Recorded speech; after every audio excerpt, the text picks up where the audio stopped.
The surveillance operation began the moment the new nanny, Rose Marlin, crossed the marble threshold of the Falcone mansion, her scrubs concealing both miniature high-definition cameras and the cold, smooth metal of her police badge.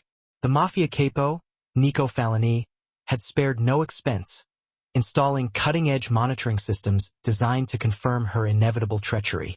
What he witnessed over the next few hours, however, transcended his cynical expectations, forcing a fundamental shift in his worldview.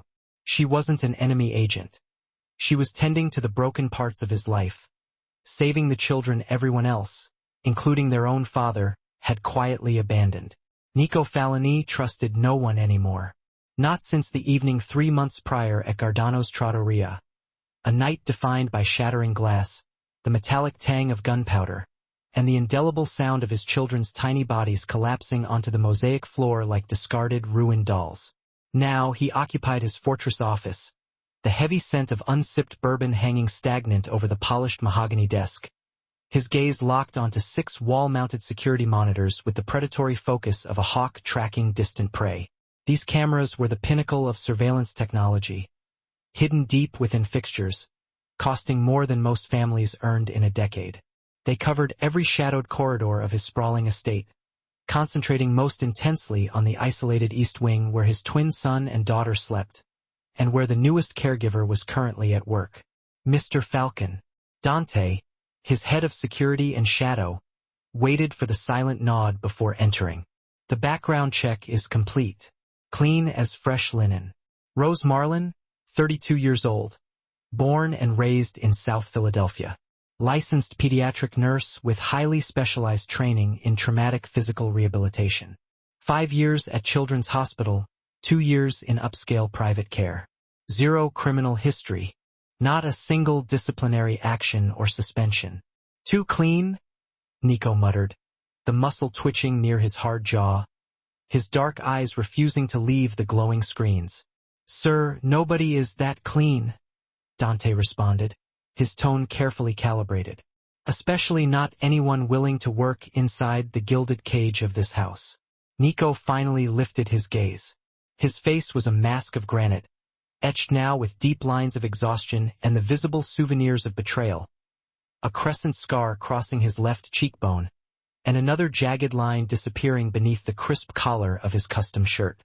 The brutal assassination attempt had not just failed to kill him. It had resurrected him as a ghost haunting the ruins of his own empire. Keep watching her. Every breath. Already am, boss. On the central monitor, Rose Marlin moved through the twins' large, silent bedroom with an almost unnerving professional efficiency.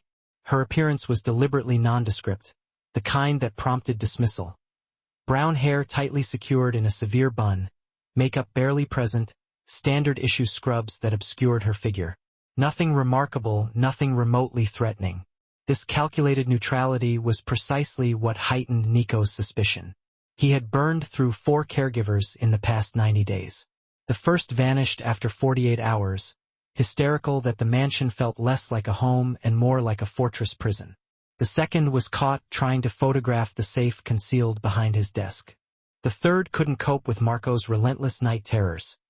The boy relived the moment the bullet tore through the restaurant every time he closed his eyes. The fourth simply stopped showing up, defeated by the pervasive gloom. But Rose, she had walked into his controlled chaos yesterday morning like she was merely arriving at her own residence. Composed, unflappable, utterly professional. She had looked at his twins, Marco and Lucia, both confined to their specialized wheelchairs, their eyes hollowed and their small voices muted by trauma, and she had done the impossible. She smiled. Not the patronizing, pity-laced smile he despised, but a genuine, warm expression. "Hello, Marco. Hello, Lucia," she had said, sinking easily onto the carpet beside their chairs. "I'm Rose. I'm going to be spending a lot of time with you, so I need to know something crucial. What is your absolute favorite color? And don't you dare say the same thing just to agree with each other. I'll know if you do." Lucia had blinked slowly, her expression of surprise heartbreakingly rare. No adult had asked them a trivial, normal question in months. Everyone tiptoed around them as if they were fragile, ready to shatter figurines. "Purple," Lucia had whispered, the sound tentative. Green, Marco had added, his voice slightly stronger, a flicker of defiance in his gaze. Like the Hulk. Excellent choices.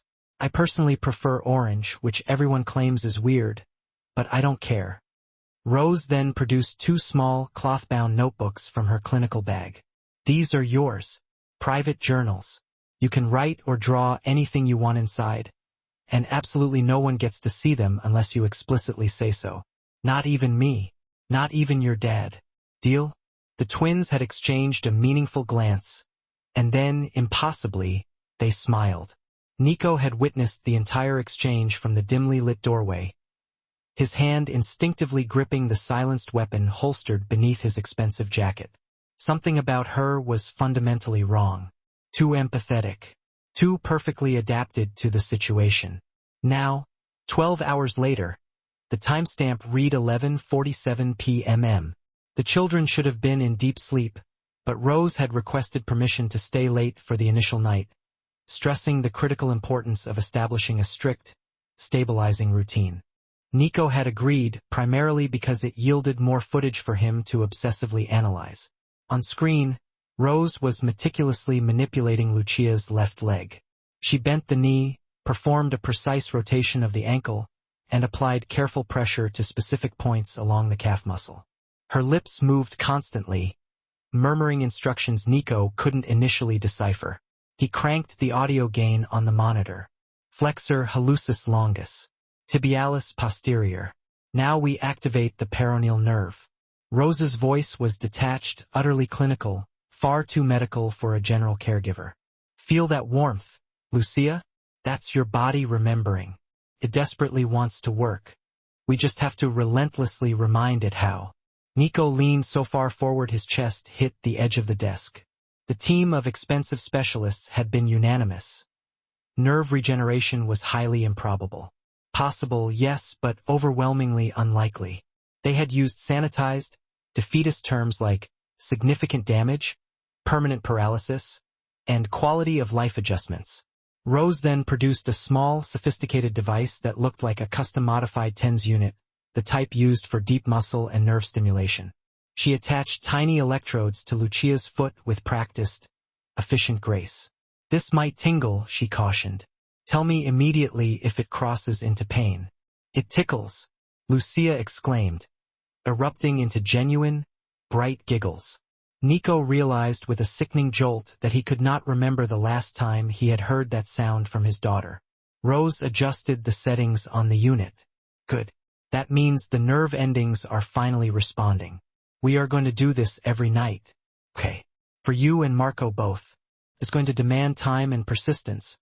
But I have witnessed children bounce back from devastation far worse than this. Will we walk again? Lucia asked the question she had posed to Nico dozens of times. The question he, the powerful capo, could never bring himself to answer truthfully. I never make promises I cannot keep, Rose stated carefully, her eyes meeting the camera for a fleeting second. But I believe in fighting ferociously for every single inch of recovery. And you, Lucia, are absolutely a fighter. I can tell. She moved seamlessly to Marco's bedside, initiating the same sequence of manipulations. But with Marco, the session culminated differently. As Rose pressed firmly on the arch of his right foot, Marco's toes curled inward, just slightly, just for a singular, isolated second. Rose froze instantly, her posture rigid. She quickly made a coded mark in her notebook, then rapidly glanced toward the security camera lens, as if verifying her observation had been private. Nico instinctively slammed the rewind button on the console. He watched the footage again. Marco's toes had undeniably moved. Was it involuntary reflex? The specialists had said reflexes were still possible even with severe nerve damage. But Rose's reaction, the swift, focused concealment of the finding, suggested she knew the difference. She knew something he didn't. He snatched his phone, typing a message to Dante with furious speed. * deeper background check. Medical records, specific training certifications, bank accounts, archived phone records. Everything. I want to know what she ate for breakfast 5 years ago. On the screen, Rose finished her ministrations, gently tucking both children into their beds. She kissed their foreheads and whispered a final, soft phrase that made them both smile warmly in their sleepiness. Then she exited the room. The moment she crossed the threshold into the dimly lit hallway, her face underwent a terrifying transformation. The gentle warmth vanished, replaced by an expression of cold, professional detachment. She pulled out her burner phone, typed a message with lightning speed, and instantly initiated the self-delete function after sending. Nico's jaw hardened, his knuckles white against the desk. "Who in hell are you, Rose Marlin?" he muttered into the cavernous silence of the office. His phone vibrated. A text from his formidable Aunt Lucia Sr., the only relative he trusted without reservation. The Cassini family is moving product shipments through the South Harbor tomorrow night. They believe you are too weak to retaliate. Are they correct? Nico stared at the message, then back at the security monitors. 6 months ago, he would have answered this provocation with overwhelming, annihilating force, burning their operations to ash, sending a message written in blood across the city. But 6 months ago, his children could run and play. Now, his priorities were starkly, dangerously different, weaker ones his rivals would certainly claim. Yet, as he watched the empty hallway on the camera feed, as he processed the potential life signified by Marco's moving toes and the lingering echo of Lucia's laughter, he realized a profound shift had occurred. He had spent his life building an empire on calculated violence and pervasive fear, and that empire had nearly annihilated everything that genuinely mattered. Tomorrow, the Cassini family would get their answer. But tonight, he had a nanny to thoroughly investigate. Nico Falini had survived 20 years in this brutal business by obeying his primal instincts, and every fiber of those instincts was screaming that Rose Marlin was hiding a monumental secret. He just hadn't determined yet if she represented his ultimate enemy or his impossible salvation. The untouched bourbon finally met his lips as he settled in for what would be a long, draining night of scrutiny. The cameras, he knew, never truly lied, but the people captured by them always did. Rose sat hunched over the steering wheel in the desolate parking lot of a 24-hour diner, 3 miles removed from the intimidating silhouette of the Falcone mansion. Her hands were visibly shaking as they gripped the wheel rim. She had meticulously maintained the cover, holding the emotional line in front of the twins and the cold, unblinking eye of the security camera she had expertly located within her first hour on the job. But now, alone in the suffocating darkness, the immense weight of her deception crashed down. Her phone vibrated sharply. A text from an unregistered number. *loading dock. Behind Harry's auto shop. 20 minutes. She deleted the message instantly, started her engine, and drove toward the docks. The appointed loading dock was exactly as she had anticipated. Grimy, poorly illuminated, heavy with the stench of stale motor oil and spent cigarettes. A nondescript white surveillance van, bearing the faded, fake lettering of Acme Plumbing Services, sat discreetly within the shadows. No civilian would ever give it a second glance. Rose knocked 3 sharp times on the metal door. It slid open immediately. Inside, Detective Marcus Webb sat amidst a constellation of monitors and recording devices. He was 50-ish, graying heavily at the temples, possessing the perpetual, bone-deep exhaustion of a man who had witnessed too much human degradation. Beside him sat Agent Sarah Chun of the FBI, younger, sharper, and utterly focused, her specialized laptop open to highly classified files. "You're late," Webb stated, his voice flat. "I'm here." Rose climbed into the claustrophobic space and yanked the door shut, cutting off the night air. "I need the body cam footage first," Chun interjected immediately, holding out a demanding hand. "Protocol." Rose reached into her bag, pulling out the tiny button camera disguised perfectly as part of her nurse's name badge. Chun plugged it into her laptop, and the footage from inside the heavily protected mansion began playing on the largest monitor. The twins' serene bedroom, the focused physical therapy session, the unbelievable sound of Lucia's spontaneous laughter. Webb watched the scene in utter silence. When Marco's toes visibly curled on screen, Agent Chun immediately froze the video feed. "Is that confirmed voluntary movement?" "I believe so," Rose said quietly, her professional voice returning. The doctors lied to Falani. They said it was neurologically impossible. But they were wrong. Those kids have been catastrophically written off. No one has been working with them properly. No one has been. Your assignment is not physical therapy. Webb cut in, his eyes narrowed. Your job is comprehensive intelligence gathering. We planted you in that compound to obtain concrete evidence on Nico Falcone's primary operations. The weapons trafficking, the systemic money laundering, the names of his overseas suppliers. Instead, I am watching you play Florence Nightingale. I am a nurse. Rose shot back, a flash of genuine anger sparking. That is precisely why this cover holds up under scrutiny. The cover works because Falcone is cripplingly paranoid and genuinely believes everyone is attempting to kill him. Chun corrected, tapping a nail against her screen. Which, to be fair, they are. We've had 3 attempts to insert agents into his organization in the last year alone. All failed. You are our single best shot at dismantling this monster, and you are wasting time on his children. Rose felt her jaw lock tight. Those children were caught in the crossfire of the Cassini hit. They are 7 years old, detective. They did not choose this life. Neither did the 6 people Falcone had executed last year, Webb said flatly, his patience wearing thin. Or the 12 the year before. Or the countless families destroyed by the sheer volume of drugs his organization pumps through this city. You want to save those kids? Fantastic. We all do. But the only way you save them permanently is by putting their father in a maximum security prison where he belongs. The words hung in the stale air of the van like acrid smoke. Rose knew intellectually that he was correct. She had volunteered for this specialized task force because she believed in the immutable concept of justice. Because Nico Falcone was a predatory criminal who had forged his multi-million-dollar empire on wholesale violence and deep-rooted corruption. Men like him had to be stopped at any cost. But then she had met Marco and Lucia. She had witnessed the way they instinctively flinched at sudden, loud noises. The way Lucia silently wept into her pillow when she believed no one, not even the cameras, was watching.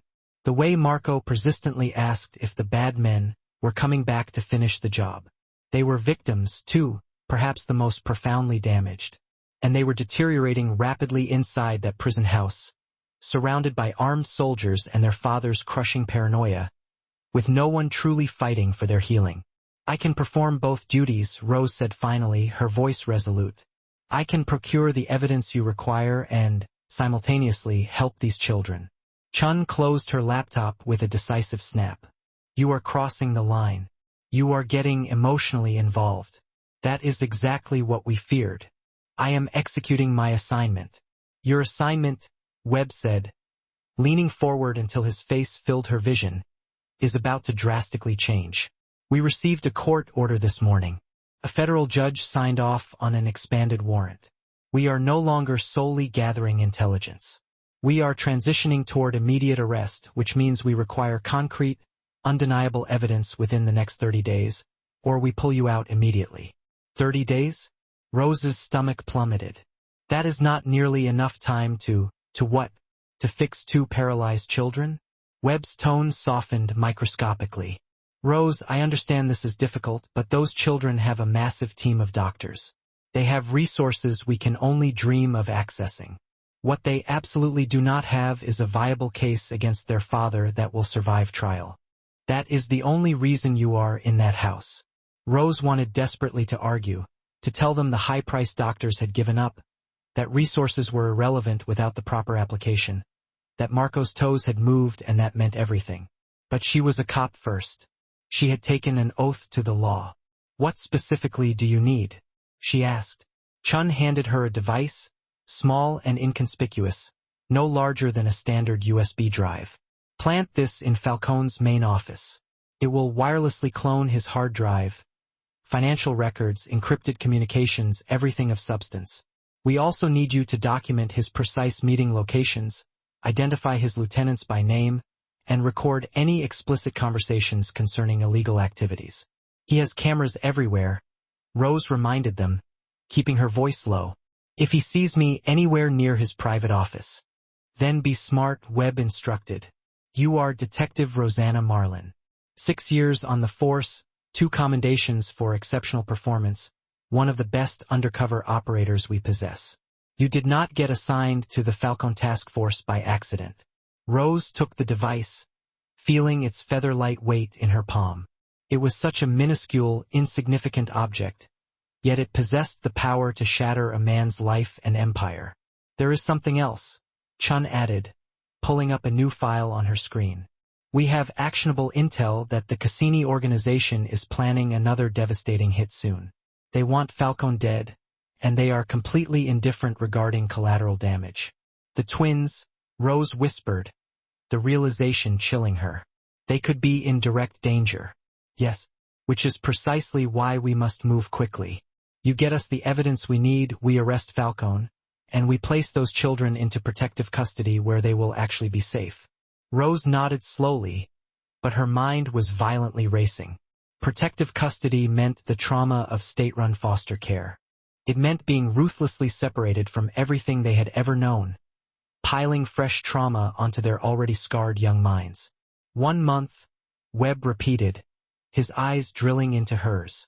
Then this operation ends one way or another. Rose left the surveillance van 20 minutes later, the cloning device hidden securely in her pocket, a heavy, cold knot tightening in her stomach. As she drove tentatively back toward the mansion, her phone vibrated again. A text from Dante, the head of security. Asterisk Mr. Falcone requests your presence in the warehouse district tomorrow. 7 a.m. Car will pick you up. Her blood went instantly cold. The warehouse district. That was where undesirable bodies eventually ended up. That was where people who betrayed Nico Falani went to be permanently extinguished. He knew. Somehow, impossibly, he knew everything. Rose pulled the car sharply to the roadside, forcing herself to take slow, regulating breaths. No. If he knew, she would already be dead, her body dumped in the same docks he was taking her to. This had to be something else. A preliminary test, perhaps, or a bizarrely legitimate business necessity. She texted back a single, controlled sentence. Asterisk I'll be ready. She sat in the darkness, suspended precariously between 2 impossible worlds, and wondered which one. The law she had sworn an oath to uphold, or the family she was supposed to betray, would ultimately destroy her first. The black, unmarked SUV arrived precisely at 7 a.m. Rose had barely slept, running endless lethal scenarios through her mind. If Nico was aware she was law enforcement, she was dead. If this was merely a preliminary test, she needed to perform flawlessly. If it was actual business, she needed to silently observe every single detail for the task force. The driver remained stonily silent throughout the 20-minute drive toward the harbor district. Rose watched the cityscape flatten and degrade through the tinted windows, transitioning from manicured, isolated suburbs to industrial blight and wasteland. Rusted shipping containers were stacked like grim metal tombstones. Warehouses possessed broken, skeletal windows and walls thick with layered graffiti. The combined smell of brine, seawater, and chemical decay seeped through the vehicle's high-tech air conditioning.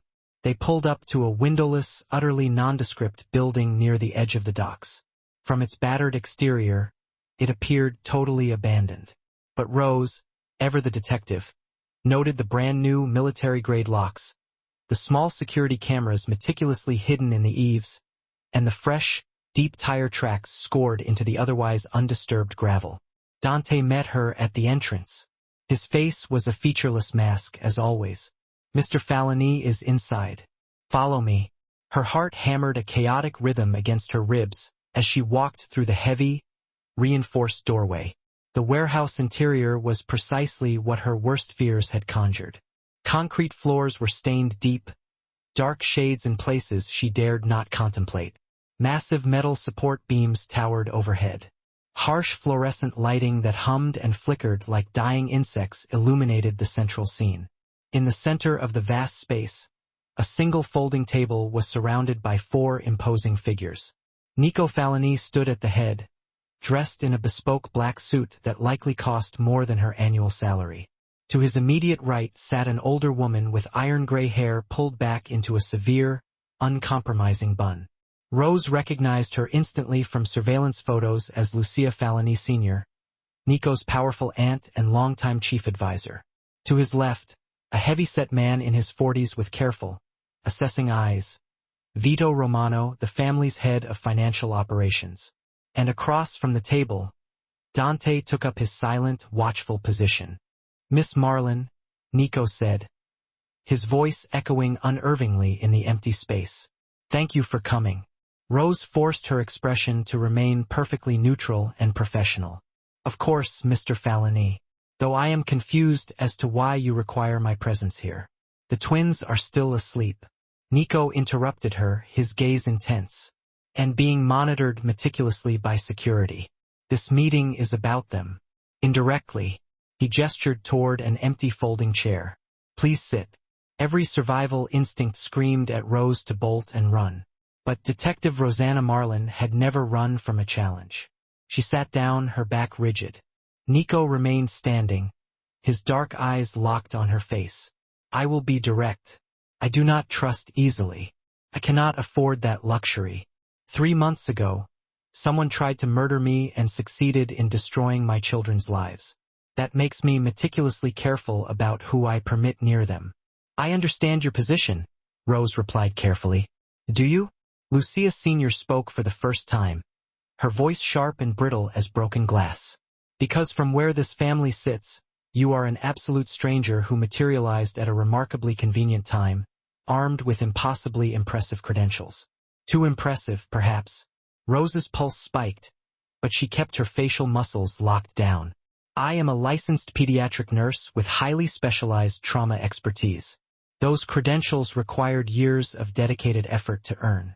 5 years at Children's Hospital in Philadelphia," Vito read dryly from a tablet device. "Excellent reviews. 2 years in high-end private care before this. Licensed, bonded, flawless background check. Clean as a surgical tool." He looked up, his eyes boring into hers. "Almost too clean." "I do not understand the nature of your implication," Rose said, though she understood the implication perfectly. Nico began to circle the table slowly, predatorily, like a shark surveying its imminent meal. "Last night, I watched you work with my children. I watched you perform therapeutic techniques that my team of highly paid specialists explicitly told me would fail. I watched my son's toes move for the first time in 3 months. And I watched you silently document that finding in a private notebook, which you then immediately secreted and locked away in your bag." Rose's mouth went instantly dry. She had been careful. She had checked the room thoroughly for obvious cameras. Clearly, she hadn't been careful enough. "You are exceptionally skilled at your job," Nico continued, his voice dangerously low. "Too skilled. Which compels me to ask, what exactly is your real job, Miss Marlin?" The question hung in the air like a poised executioner's blade. This was the moment of truth. Rose had been rigorously trained for this critical interrogation. Burned agents either panic uncontrollably or overcompensate violently. The key was to remain absolutely in character while demonstrating the appropriate level of emotional reaction. "My real job," she said, allowing a measured surge of professional outrage to enter her voice, "is helping catastrophically traumatized children regain motor function and recovery, which is precisely what I was doing. Your son's physical response was immensely significant, Mr. Falani. It signifies that his nerve pathways are not completely severed. It signifies genuine hope, and I documented it because that is the non-negotiable protocol for medical professionals. We maintain meticulous, confidential records." "Show us the notebook," Dante demanded immediately. "No." Rose stood up, meeting Nico's unwavering gaze head-on. "That notebook contains private medical observations and progress notes about your children. It is protected by the highest standard of patient confidentiality, and I will not violate that trust. Not for you, not for anyone. If you fundamentally do not trust me, then terminate my employment right now. But do not under any circumstances ask me to compromise my professional ethics." The silence that followed was suffocating. Lucia Sr. studied her with the ruthless intensity of a woman who had survived decades in a man's cutthroat world by accurately reading deceit. Vito's fingers hovered over his tablet, ready to pull up more damaging information. Dante's hand rested pointedly near his sidearm. Nico's expression remained terrifyingly unreadable. Then, astonishingly, he smiled. It was not a warm expression, but one laced with a grudging, wary respect. Vito, he instructed. Run the deeper check again. Medical records, specific bank accounts, archived phone records. Everything. I want to know what she had for breakfast 5 years ago. Already initiated, boss, Vito replied instantly. Good. Nico turned back to Rose. Here is precisely what is going to happen. You will continue working with Marco and Lucia. You will continue your therapy sessions. But understand this clearly. I am watching everything. Every microscopic movement, every single conversation, every person you attempt to contact. If you are exactly who you claim to be, you have absolutely nothing to fear from me. If you are not, he let the chilling threat hang unfinished in the air. I am exactly who I claim to be, Rose stated firmly, her spine straight. A nurse attempting to help your children walk again. We shall see about that. Lucia Sr. stood, signaling the abrupt end of the meeting. But know this, girl. This family has survived for generations by being endlessly suspicious of everyone, especially people who seem impossibly too good to be true. As Rose was escorted back to the waiting SUV, her mind was a whirlwind of frantic calculation. They were digging deeper, faster than she had anticipated. Webb had promised her cover would withstand intense scrutiny, but promises were not bulletproof in this arena. Now, she had both the Federal Law Enforcement Task Force and the most powerful Mafia family on the eastern seaboard simultaneously investigating her every move. Simultaneously, the driver remained silent on the ride back, the hum of the SUV a dull contrast to the chaotic noise Rose still felt ringing in her ears. Rose stared out the armored window, watching the familiar landscape transform again from the bleak, broken concrete and industrial decay of the city proper to the manicured lawns and sheltered safety of the suburban estates. Two worlds existed right next to each other, separated only by a hidden boundary line, each pretending the other didn't exist. Her phone buzzed in her pocket, shattering the silence. A text from Webb. Status report. Now, she typed back quickly, the words clipped and coded. Compromised. They're running deep background. Need immediate cover reinforcement. The response came instantly, the efficiency chilling. Already on it. Maintain composure. Remember 30 days. Don't lose focus. Rose deleted both messages instantly, scrubbing the digital trail, and closed her eyes against the glare of the setting sun. Don't lose focus. Right? Simple. Except nothing about this was simple anymore. The lines of duty and morality had blurred into an agonizing haze. Not when she knew Marco's toes could move, a miracle of neuroplasticity she'd witnessed firsthand. Not when the memory of Lucia's unrestrained, melodic laugh echoed in her mind, a sound she hadn't thought the girl was still capable of making. Not when she looked into Nico Falcone's fiercely guarded eyes and seen not a ruthless monster, but a terrified, lost father who'd lost control of the only things that truly mattered. His children. The heavy, black SUV pulled up the sweeping drive to the imposing mansion. Through the front window, Rose could clearly see the twins' bedroom window on the second floor. Marco, pale but determined, waved weakly from his specialized wheelchair, his face lighting up with genuine pleasure when he saw her arrival.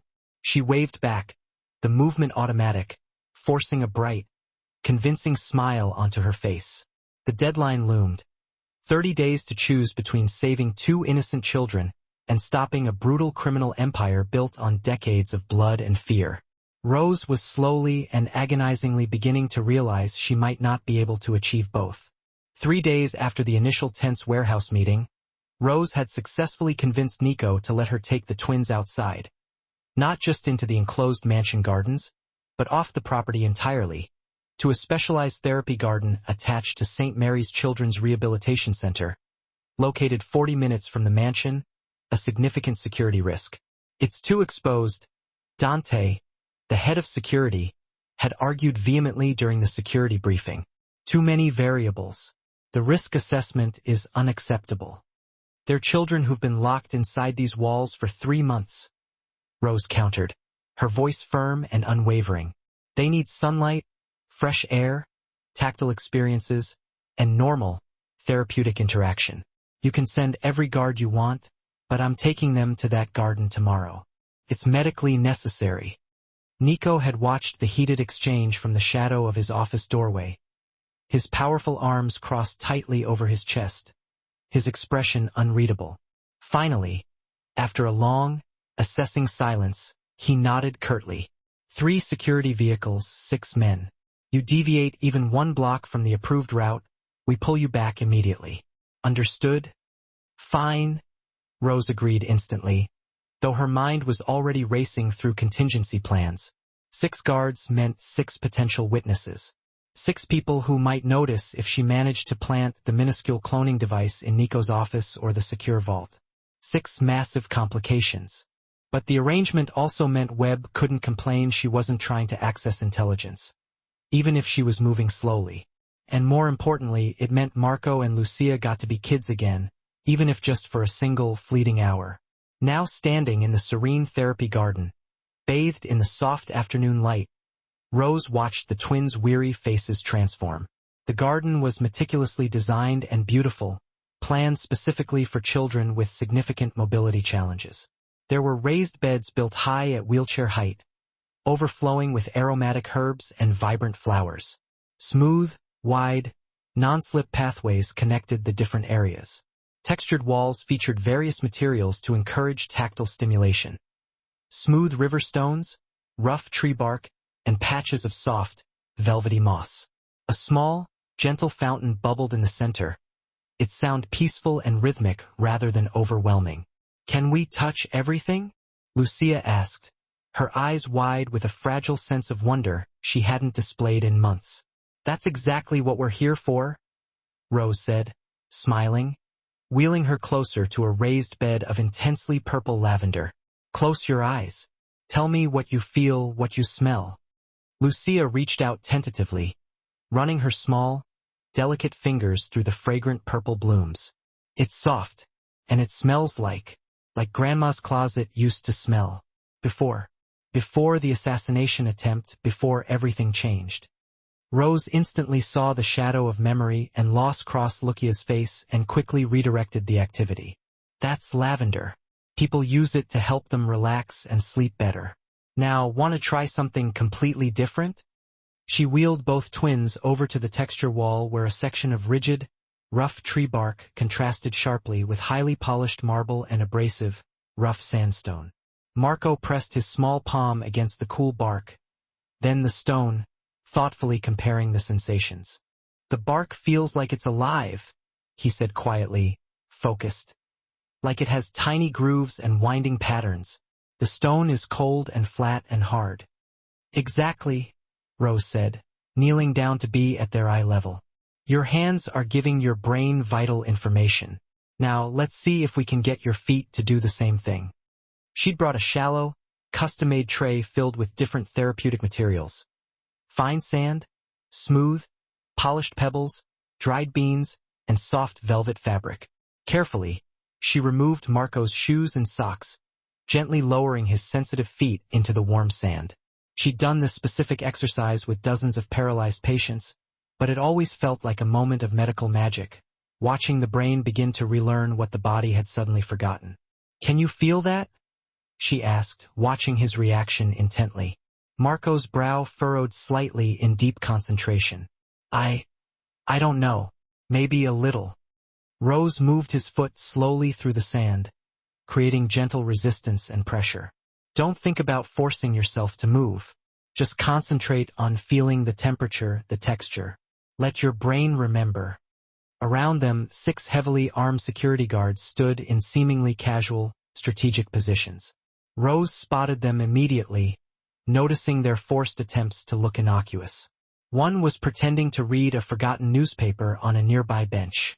2 were browsing the small, pointless gift shop visible through a large plate glass window. 3 were positioned at different exits, establishing a perimeter, all of them keeping a keen watch on her every movement. One guard, noticeably younger than the others, stood closer than the rest, trying to look like a civilian. Rose had seen him at the mansion, usually posted outside the children's wing. Tony, Dante had called him. He watched the twins with an expression that looked disturbingly like sadness. "Miss Rose." Lukia's soft voice pulled her attention back immediately. "My foot feels warm, like tingly warm." Rose's heart leaped in her chest. A true neurological response. She moved Lukia's foot gently from the sand to the smooth pebbles, watching the girl's face carefully. "And now, different, like little bumps. Is that real or am I imagining it?" "It's absolutely real," Rose said, consciously trying to keep the rush of excitement from betraying her professional calm. "Your nerves are waking up, Lucia. Takes time, yes, but they're remembering their job." For the next 30 minutes, Rose worked tirelessly with both twins, creating simple, engaging games that expertly disguised therapy as genuine play. She had them sort small objects by texture while she moved their feet through the different sensory materials. She sang silly, off-key songs that made them laugh uncontrollably while she performed crucial range of motion exercises on their legs. She challenged them to describe sensations in creative and imaginative ways. Marco famously said the dried beans felt like tiny, hard pillows, which made Lucia giggle so hard she snorted loudly. The uninhibited sound of children laughing drew attention from other families in the garden. Rose saw them glance over, offer a brief, understanding smile, then look away respectfully, recognizing the special needs area. Normal families having normal days, completely unaware they were standing 50 feet from a major mafia boss's children and half a dozen hidden, armed guards. "Rose," Marco said suddenly, his voice taking on a quiet, serious tone that belied his age. "Are we going to walk again? Really?" Rose knelt quickly beside his wheelchair, meeting his serious eyes directly. "I can't promise that, Marco. I wish I could, more than anything, but I can't. That would be a lie. What I can promise is that I'll fight for every single inch of progress with you. And I'll never lie to you about what's possible and what isn't." "The other doctors gave up on us," Lucia said quietly, staring down at her lap. "We heard them tell Papa there was no point in trying." "Then they were wrong," Rose said firmly, without a trace of doubt. "There's always a point in trying. Always. Even if you never walk again, and I believe you will, there's still a point because trying means living. It means not giving up your spirit. And you two are fierce, brilliant fighters. I knew that the minute I met you." "How?" Marco asked, tilting his head. "Because you're still here, still smiling, still asking questions about the world. That takes more internal strength than walking ever did." Tony, the young guard, turned away quickly from his post, but not before Rose saw him quickly wipe a stray tear from the corner of his eye. She filed that small, precious detail away. Potential ally or at least someone with a functioning conscience. As they meticulously prepared to leave, Rose noticed Lukia's hand move slightly, her fingers flexing slightly on their own volition, outside of therapy. She caught Rose's eye immediately, a silent question and a plea for confirmation in her gaze. Rose gave a minimal, almost imperceptible nod. Progress. Real, undeniable progress. On the drive back to the mansion, squeezed securely between two menacing security vehicles, Rose watched the twins excitedly chatter about the fountain and the soft moss in the garden. They were still trapped in their wheelchairs, still technically paralyzed, still victims of a cruel world they didn't choose. But for one transformative hour, they'd been purely and simply kids again. Her phone buzzed silently in her pocket. A text from Webb. "Making progress on evidence?" She looked at the elated twins, then glanced at the 6 armed guards surrounding them, then internally registered the presence of the sophisticated cloning device still carefully hidden in her bag. She'd had multiple opportunities to plant it. Nico's office door had been carelessly left unlocked twice this week alone. But each time she had neared the point of no return, something had stopped her cold, the memory of Marco's face or Lucia's progress. She typed back, succinctly, "Working on it." Webb's response was immediate and demanding, "Work faster."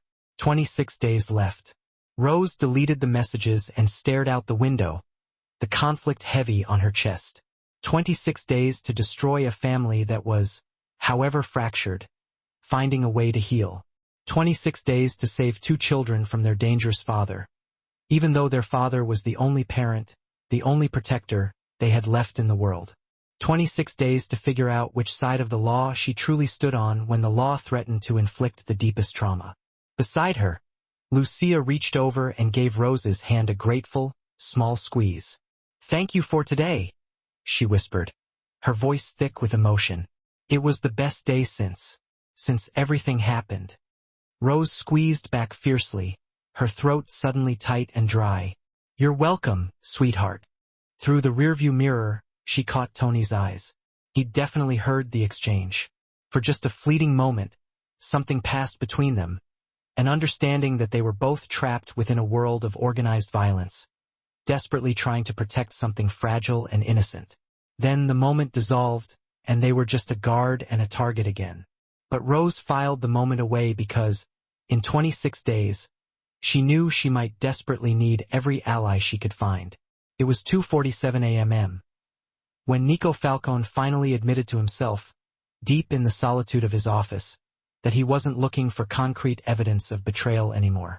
He'd been seated in his opulent office for 6 grueling hours, a bottle of fine bourbon within easy reach, but largely ignored, watching playback footage from the past critical week. The multiple screens glowed eerily in the surrounding darkness. 6 different camera angles recording every minute of his children's lives, meticulously catalogued and timestamped like definitive evidence in a complex trial. But somewhere around the moment the clock struck midnight, his activity had stopped being cold, clinical surveillance and started being something else entirely. He watched Rose gently wake Marco from a crippling nightmare at 3 a.m., not with professional, clinical detachment, but by sitting patiently on the edge of his bed, holding his small hand, humming something soft and comforting until his breathing steadied. The audio was predictably poor, but Nico, trained in reading subtle cues, could clearly read her lips. Asterisk, "You're safe. I'm here. You're safe." Asterisk, he watched her spend 20 tedious minutes helping Lucia attempt to brush her own hair. A simple, everyday task the girl hadn't been able to manage since the attack due to nerve damage. Rose carefully positioned the brush in Lucia's weak hand, guided her arm through the necessary motions, and then celebrated each successful stroke like it was an impossible miracle. When Lucia finally managed 3 independent strokes alone, Rose had actually teared up, her professional mask momentarily dropping. He watched her eat lunch with them, not sitting at a separate table like the strictly professional nannies before her, but right there wedged between their wheelchairs, making ridiculously silly airplane noises with their forks and telling terrible, groan-worthy jokes that made them groan and giggle simultaneously. "Why did the Scarecrow win an award?" Rose asked on screen, her eyes twinkling. "Why?" the twins chorused, delighted despite themselves. "Because he was outstanding in his field." Marco had spontaneously thrown a grape at her. She'd retaliated, and they engaged in a gleeful, escalating food fight for 5 precious minutes. His children had engaged in a full-blown food fight, laughing so hysterically they could barely breathe, while Rose dramatically pretended to be mortally wounded by each tiny hit. Nico rewound that specific section, watched it again in slow motion. When was the last time he'd truly played with them? Really played, fully present, not just existed in the same room? The answer landed with brutal, crushing clarity. Before. Always before the attack. Before he'd become so utterly consumed with the corrosive demands of revenge and paranoia that he'd forgotten how to be a devoted father. He switched the monitor feed to the garden footage from earlier that day. The security team had sent it over immediately, documenting every possible angle. Nico had watched it once already, professionally looking for minute security breaches. Now he watched it again, searching for something else entirely. Rose kneeling awkwardly in the sand, her expensive scrubs getting smeared with dirt as she meticulously worked with Marco's feet. The intense, professional concentration etched on her face. The gentle, almost reverent way she moved his small ankle, testing for minute residual responses. The burst of genuine, unfeigned excitement when Lucia reported feeling the crucial tingling sensation. "Your nerves are waking up," Rose said on screen, her voice vibrating with conviction. Asterisk, "It takes time, but they're remembering their job." Asterisk, Nico paused the video instantly, zoomed in on the magnified image of his children's faces. When had he last seen them look like that? So full of real, cautious hope, focused only on the future? His mind drifted back, unwillingly, to that terrifying night 3 months ago. Giordano's restaurant. He had taken the family out publicly for Lucia's sweet 16th birthday. A reckless public appearance which his paranoid advisors had strongly warned against. But he'd been arrogant, feeling utterly untouchable. 20 years running this business, and he'd never been hit, never been vulnerable. The Cini family had been patiently waiting. It happened so blindingly fast. The front windows exploded inward without warning. Glass shards and bullets flew everywhere. His security immediately returned fire. People were screaming in raw terror. And in the middle of it all, his children. Marco had been standing carelessly beside the table when the first shots hit. Nico watched, sickened, as he saw his small body crumple to the tile floor.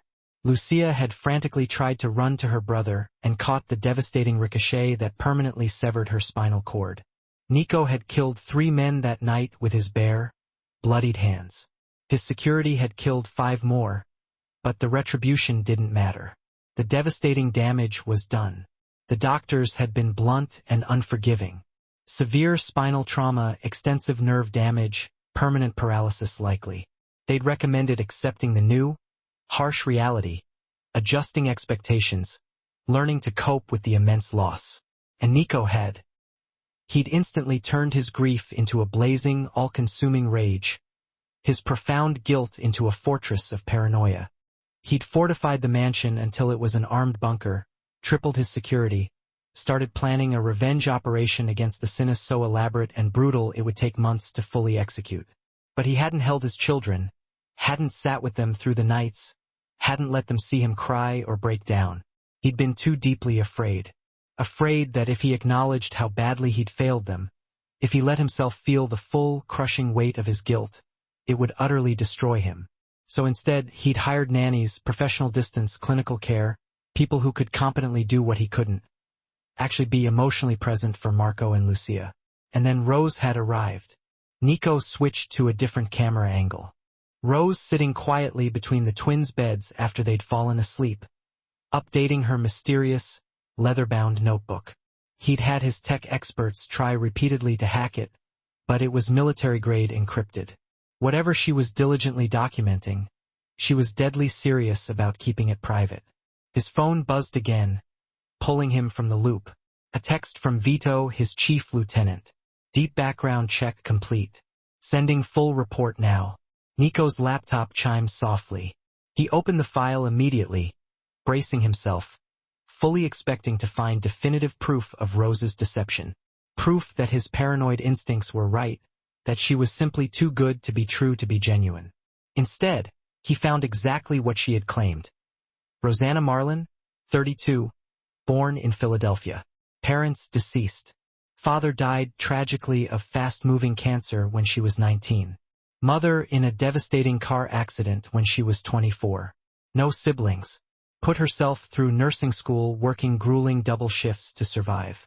5 years at Children's Hospital with exceptional, glowing reviews. 2 years in private care, specializing in rehabilitation. No criminal record. No suspicious financial activity. No red flags. Asterisk too clean. Asterisk his paranoid, suspicious mind insisted on the doubt. Asterisk nobody's that clean. Asterisk but his exhausted, aching heart whispered something different. Something he hadn't allowed himself to hear in months. Asterisk maybe some people really are just good. Asterisk he pulled up the most recent footage again. Today's therapy session, the precise moment when Lucia had felt the first tingling in her feet. The way Rose had looked at his daughter with such fierce, almost desperate hope, such genuine, determined conviction, made something crack painfully in Nico's chest. This woman, this complete stranger, was fighting for his children with more raw intensity than he'd shown in months. Nico stood up abruptly, his movement forceful, knocking over the bourbon bottle. It spilled immediately across his expensive mahogany desk, soaking important papers and family photographs. He didn't care. He walked to the window overlooking the east wing where his children slept peacefully, where Rose slept in the room between theirs like a professional, dedicated guardian. When was the last time he had gently tucked them in, read them a simple story, or just asked about their day? The answer was before, always before. His reflection stared back at him from the dark, unforgiving window. A scarred face, haunted eyes, the spectral ghost of the powerful man he used to be. He'd built an entire, formidable empire on violence and fear. He'd survived multiple assassination attempts, brutal gang wars, and relentless federal investigations. He'd buried enemies and allies alike, yet he couldn't walk 10 feet into his own children's bedroom and simply tell them he loved them. He couldn't face the silent accusation he imagined in their eyes. Asterisk, you did this to us. You and your world of blood and bullets. Asterisk on the monitor. Rose stirred slightly in her sleep, her door deliberately left slightly ajar, so she could hear if the twins needed her help. Even in rest, she was still on guard, protecting them, doing the one job Nico should have been doing all along. His phone buzzed again. Lucia Sr., the Cheney shipment arrives tomorrow night. Are you ready to move? Nico looked at the message, then at the monitors glowing with images of his children, then at his hollow reflection. 6 months ago, he would have responded immediately with overwhelming, lethal force. He would have made the Cassinis pay in buckets of blood for what they'd done to his family. But revenge wouldn't miraculously make Marco walk. It wouldn't erase Lucia's chronic nightmares. It wouldn't give back the childhood he'd ruthlessly stolen from them by choosing this life. He typed back, decisively, delay. I need more time. Then he did something he hadn't done since the attack. He walked silently to the east wing, opened the heavy door to his children's room, and sat down heavily in the chair beside their beds. Marco, Papa. Shoo! Nico whispered, his voice rough with disuse. Go back to sleep. I'm here now. You never sit with us anymore, Marco said quietly from the darkness. The words hit Nico like a bullet to the chest. I know. I am so sorry for that. Are you still angry at us? Nico's breath caught painfully in his throat. What? No. Why would I be angry? Because we got hurt, Lucia said from her bed, now awake too. Because it's our fault you got hurt too. No, Nico said, his voice breaking violently. No, none of this is your fault. It's mine. All mine. He couldn't articulate anything more. His throat instantly closed, years of suppressed, agonizing grief finally forcing its way out in silent, burning tears. He reached immediately for their hands, both of them, and held on with a desperate intensity like a drowning man grasping a lifeline. They held him back firmly, and for the first time in 3 months, Nico Falcone allowed himself to feel the full, crushing weight of what he'd lost, and the immense, terrifying responsibility of what he still had left to save. Rose knew something was fundamentally wrong the moment she saw Webb's hardened face. She'd driven alone to the emergency meeting location, a different, anonymous parking garage this time, demanding deeper security protocols, expecting a routine check-in. Instead, Webb stood rigidly beside the surveillance van with his arms crossed like armor, and Agent Chun held a manila folder so thick it looked heavy enough to be used as a blunt weapon. Get in, Webb ordered, his tone flat. Not a request. Rose climbed into the stifling van. The heavy door slammed shut behind her with a sickening finality, and suddenly the confined space felt suffocatingly small. Chun sat across from her, his face impassive. Webb remained standing, dominating the space. The folder landed on the metal table between them with a harsh, heavy thud. 10 days left, Chun said without preamble, his eyes cold and distant. And you've given us nothing of consequence. That's not true, Rose countered instantly. I've documented security patterns, identified all key personnel, mapped the mansion's interior layout and blind spots. We already had most of that, Webb interrupted, his patience clearly exhausted. What we don't have is hard evidence. Financial records, intercepted communications, concrete proof of illegal activity that will hold up in a federal court. He leaned forward, his face close to hers. What we don't have is you doing your damn job, Rose. Rose felt her jaw tighten reflexively. I'm establishing trust. That takes time. Time we don't have. Chun opened the folder deliberately, pulled out a document bearing an official federal seal. This is a federal court order signed yesterday by Judge Morrison. Your mission parameters have critically changed.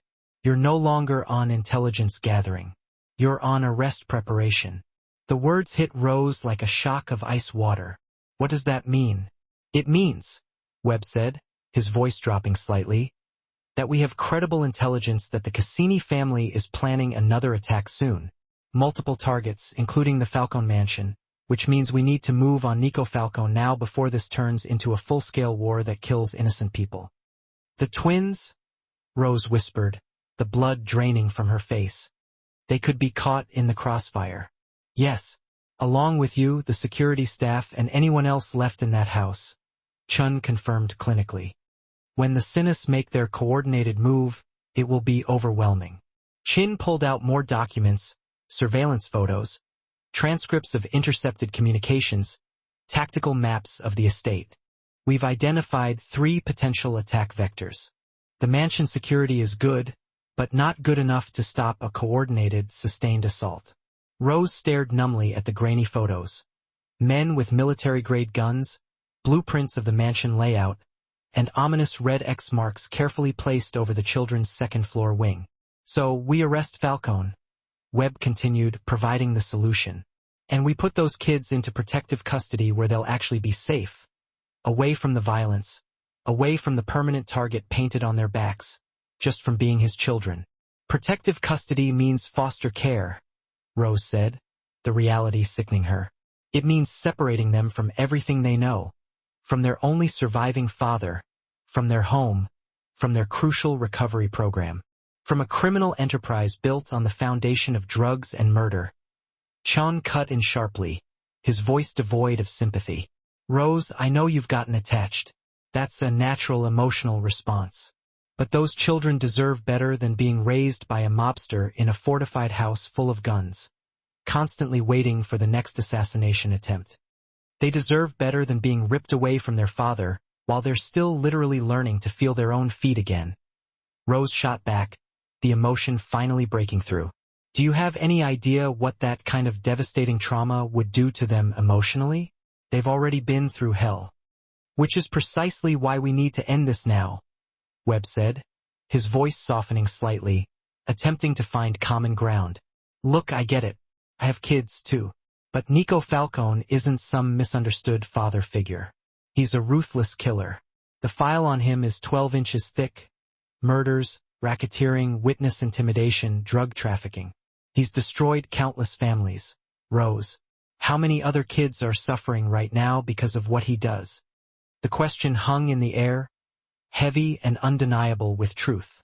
Rose thought about the miserable neighborhoods she'd patrolled as a beat cop before achieving detective status. The endless overdoses, the casual gang violence, the innocent children caught in crossfire that had nothing to do with their young lives. How much of that misery traced back to powerful men like Nico Falcone? But then she instantly thought about Marco's toes curling tentatively in the warm sand, a flicker of life returning. Lukia's laughter echoed through the garden, a sound Rose hadn't realized she missed. The small victory of finally getting them to sleep through the night was entirely due to the fact that, for the first time, someone was truly and actively fighting for their future. What exactly do you need? Rose asked quietly, her focus strained. Chun slid a small device across the metal table. It was distinct from the bulky cloning drive they'd discussed previously. This was sleeker, almost elegant, black matte plastic barely larger than a thumb. This is a keylogger, planted directly onto Falcone's personal computer. It's designed to run silently. It will capture every password he uses, every recorded communication, every single financial transaction. We will have everything we need within 72 hours of installation. His office is monitored, Rose countered, shaking her head. Cameras everywhere. Infrared motion sensors. It's a fortress. Then create a situation that gets you in there legitimately.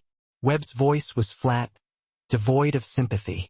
A medical emergency with one of the children. A security briefing about their specialized care. Use your imagination, Rose. You're supposed to be good at improvisation. Webb leaned forward, his gaze cutting through the stagnant air of the utility van. But understand this clearly. If you don't plant that device within the next week, we are pulling you out. And when we come in, we'll be coming with a no-knock warrant that might not distinguish between armed security and non-combatants, or between a mob lieutenant and an undercover physical therapist. The threat was palpable, heavy as concrete. Plant the device, betray the father, or risk a chaotic raid where innocents would surely die. Maybe the twins, maybe Rose herself. There's something else, Chin said, his tone shifting to formal disapproval. He pulled out another document, crisply folded. This one bore Rose's original signature, the departmental agreement for deep cover operations. The department brass is becoming exceptionally nervous. This operation has dragged on too long. If it fails, they are already looking for someone to blame. And right now, you are spending considerably more time playing physical therapist than gathering actionable intelligence. Are you threatening to charge me? Rose asked, genuine disbelief and cold fury coloring her voice. I am telling you that there are severe consequences for obstruction of justice, Chin said carefully, almost regrettably. Even for cops. Especially for cops who allow personal feelings, who allow attachment, to compromise a major investigation. Rose felt the walls of the small van closing in, the air suddenly suffocating. I need to talk to my union rep. This is unacceptable. You can't. Webb cut in instantly. Deep cover means no contact with anyone who might compromise your identity. No union, no family, no civilian friends. You know that. You signed off on it, Rose. They had her trapped perfectly. Do the job and face the moral destruction, or refuse and face criminal charges. Save the twins from their father's world, or save them from the sinus brutal, indiscriminate raid. Choose between her sacred oath as a police officer and her conscience as a human being. 1 week, Chun repeated, standing up to signal the conversation was over. Plant the device. We will handle the rest. Rose took the key logger. It felt weightless in her palm, yet impossibly heavy. So small. Such a tiny, insignificant thing, designed specifically to destroy a family that was just beginning to heal. What happens to the twins? She asked, her voice cracking slightly. They will be placed with child services temporarily, Webb said, meeting her eyes without flinching. The system will find them a suitable home. Maybe together, if we're lucky. They'll get specialized medical care, long-term therapy, a chance at a normal life. They're finally making progress, Rose interrupted, unable to stop the words. Her throat tightened. Marco moved his toes yesterday. Actually moved them. Voluntary motion. Lucia can feel temperature changes in both feet now. In 3 weeks, I have done more for them than months of specialists accomplished. And you want me to rip them away from that? From me? The silence stretched, thick and painful. Webb looked away first, staring at the perforated floor mat of the van. I'm sorry, he finally said, and this time he sounded like he genuinely meant it. But this is demonstrably bigger than 2 kids, Rose. Falcone's organization moves 50 kilos of refined heroin through this city every month. That's 50,000 doses on the street. 50,000 chances for someone to overdose, for a family to be destroyed, for a kid to lose a parent. How many children are we supposed to sacrifice in the long run to save his 2? Rose had no adequate answer. He was right. The math was brutally simple and clear. 2 specific, precious lives versus thousands of abstract lives. Her intense, gut-wrenching feelings versus her sworn, professional duty. The children she could touch and save versus the ones she would never meet. 1 week, she said finally, pocketing the device into her scrub top. The cold plastic felt like a foreign object against her skin. Chin nodded once. Status updates every 48 hours. No exceptions. Rose left the windowless van, her legs stiff and unsteady, feeling the abrupt shift back into the world. The parking garage was a cathedral of quiet decay, just the oppressive hum of fluorescent lights and the distant, muffled sound of traffic filtering through concrete walls. She sat in her own car for 10 minutes, staring blindly at the grimy windshield. The key logger felt like a small, burning coal in her pocket. Her phone buzzed. A text from the mansion. Asterisk Marco asking for you. Says his foot feels funny. Asterisk Dante Rose closed her eyes, resting her forehead against the cool steering wheel. Marco's foot feeling funny was colossal news. It indicated active nerve regeneration, increased sensation, possible voluntary movement returning in waves. It meant hope. But in 1 week, if she followed her orders, Marco would be processed into foster care, Lucia would be in foster care, and Nico Falcone would be in federal prison. She started her car, pulling out of the garage and beginning the agonizing drive back to the mansion. Back to the twins who trusted her implicitly, back to the father who was finally learning to be present, back to the meticulously constructed life she was about to utterly destroy. 1 week to choose. Officer or traitor, savior or destroyer, duty or heart. Rose was terrified she'd already made her choice. And it was the wrong one. The invitation came on Rose's 5th day back at the mansion. She had exactly 48 hours remaining before her deadline. Dante delivered the message personally, gliding into the sunroom where she was supervising Marco's grip exercises. His expression remained unreadable, a perfectly smooth mask. Mr. Falcone requests your presence for dinner tonight. 8 p.m. His private restaurant on the coast. He specified dress is not scrubs. Rose looked up from guiding Marco's hand through its range of motion. Is this about the twins? Is there a problem? He didn't say. Just said to tell you it's not optional. Dante paused, his eyes flicking to the key logger-shaped bulge in her pocket. A location Rose instantly realized she needed to change. But bring nothing. No bag, no phone. You will be screened thoroughly upon arrival. After he left the room, Marco whispered, his voice tiny with concern. Is Papa mad at you? I don't think so, sweetie, Rose said, though her heart was pounding a frantic rhythm against her ribs. Why would you think that? He only takes people to that restaurant when he needs to talk serious. We heard Aunt Lucia say that once. Serious talks happen at the private restaurant. Rose's mind immediately accelerated to the worst-case scenarios. He'd found something, cracked her cover, discovered the police connection. This was how it ended for people in Nico Falcone's sphere. Not with handcuffs and warrants, but with a quiet, isolated conversation and a body that would never be found, disposed of somewhere in the dark coastal waters. But she had no choice except to walk willingly into the lion's den. At 7:45 p.m. another black SUV arrived, one she hadn't seen before. Different driver, same suffocating silence. The coastal highway stretched before them, a narrow ribbon of asphalt clinging precariously between the dark, unforgiving ocean on one side and the sheer, black cliffs on the other. The restaurant appeared after 20 tense minutes. It was a converted, antique lighthouse, perched dramatically on a rocky outcrop, its glass enclosure glowing warm against the deepening twilight sky. The place had been entirely cleared. Rose noticed the detail instantly. No other cars in the small parking lot. No guests visible through the panoramic windows. Just 3 distinct bodyguards stationed at strategic points along the perimeter, their presence barely concealed, yet entirely menacing. Inside, the restaurant was stunningly beautiful. Exposed brick walls retained the building's nautical history, but soft candlelight and floor-to-ceiling windows created an intimate, almost romantic atmosphere, overlooking the crashing sea. And at a secluded corner table with the absolute best view, Nico Falcone waited.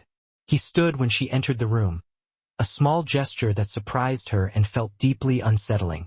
He had changed from his usual stark, funereal black suits into something slightly less formal, still expensive, still perfectly tailored, but charcoal gray instead of midnight black.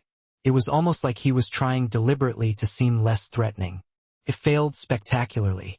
He was still Nico Falcone, and she was still entering his territory. Miss Marlin, he said, gesturing to the seat across from him. Thank you for coming. Did I have a choice? Rose asked, sitting down, deciding immediately to forego superficial pleasantries. A ghost of a smile, sharp and brief, crossed his face. Not really, but I do appreciate the illusion of politeness. He nodded subtly to someone Rose couldn't see, and a server instantly materialized with a bottle of aged red wine. "I hope you don't mind. I took the liberty of ordering. The chef here is particular about preparation time." "This is your restaurant, then?" "I own it, yes. Used to come here with—" He stopped, catching himself mid-sentence, the momentary vulnerability quickly covered. "I come here when I need to think clearly." The server poured the wine into 2 crystal glasses and vanished soundlessly.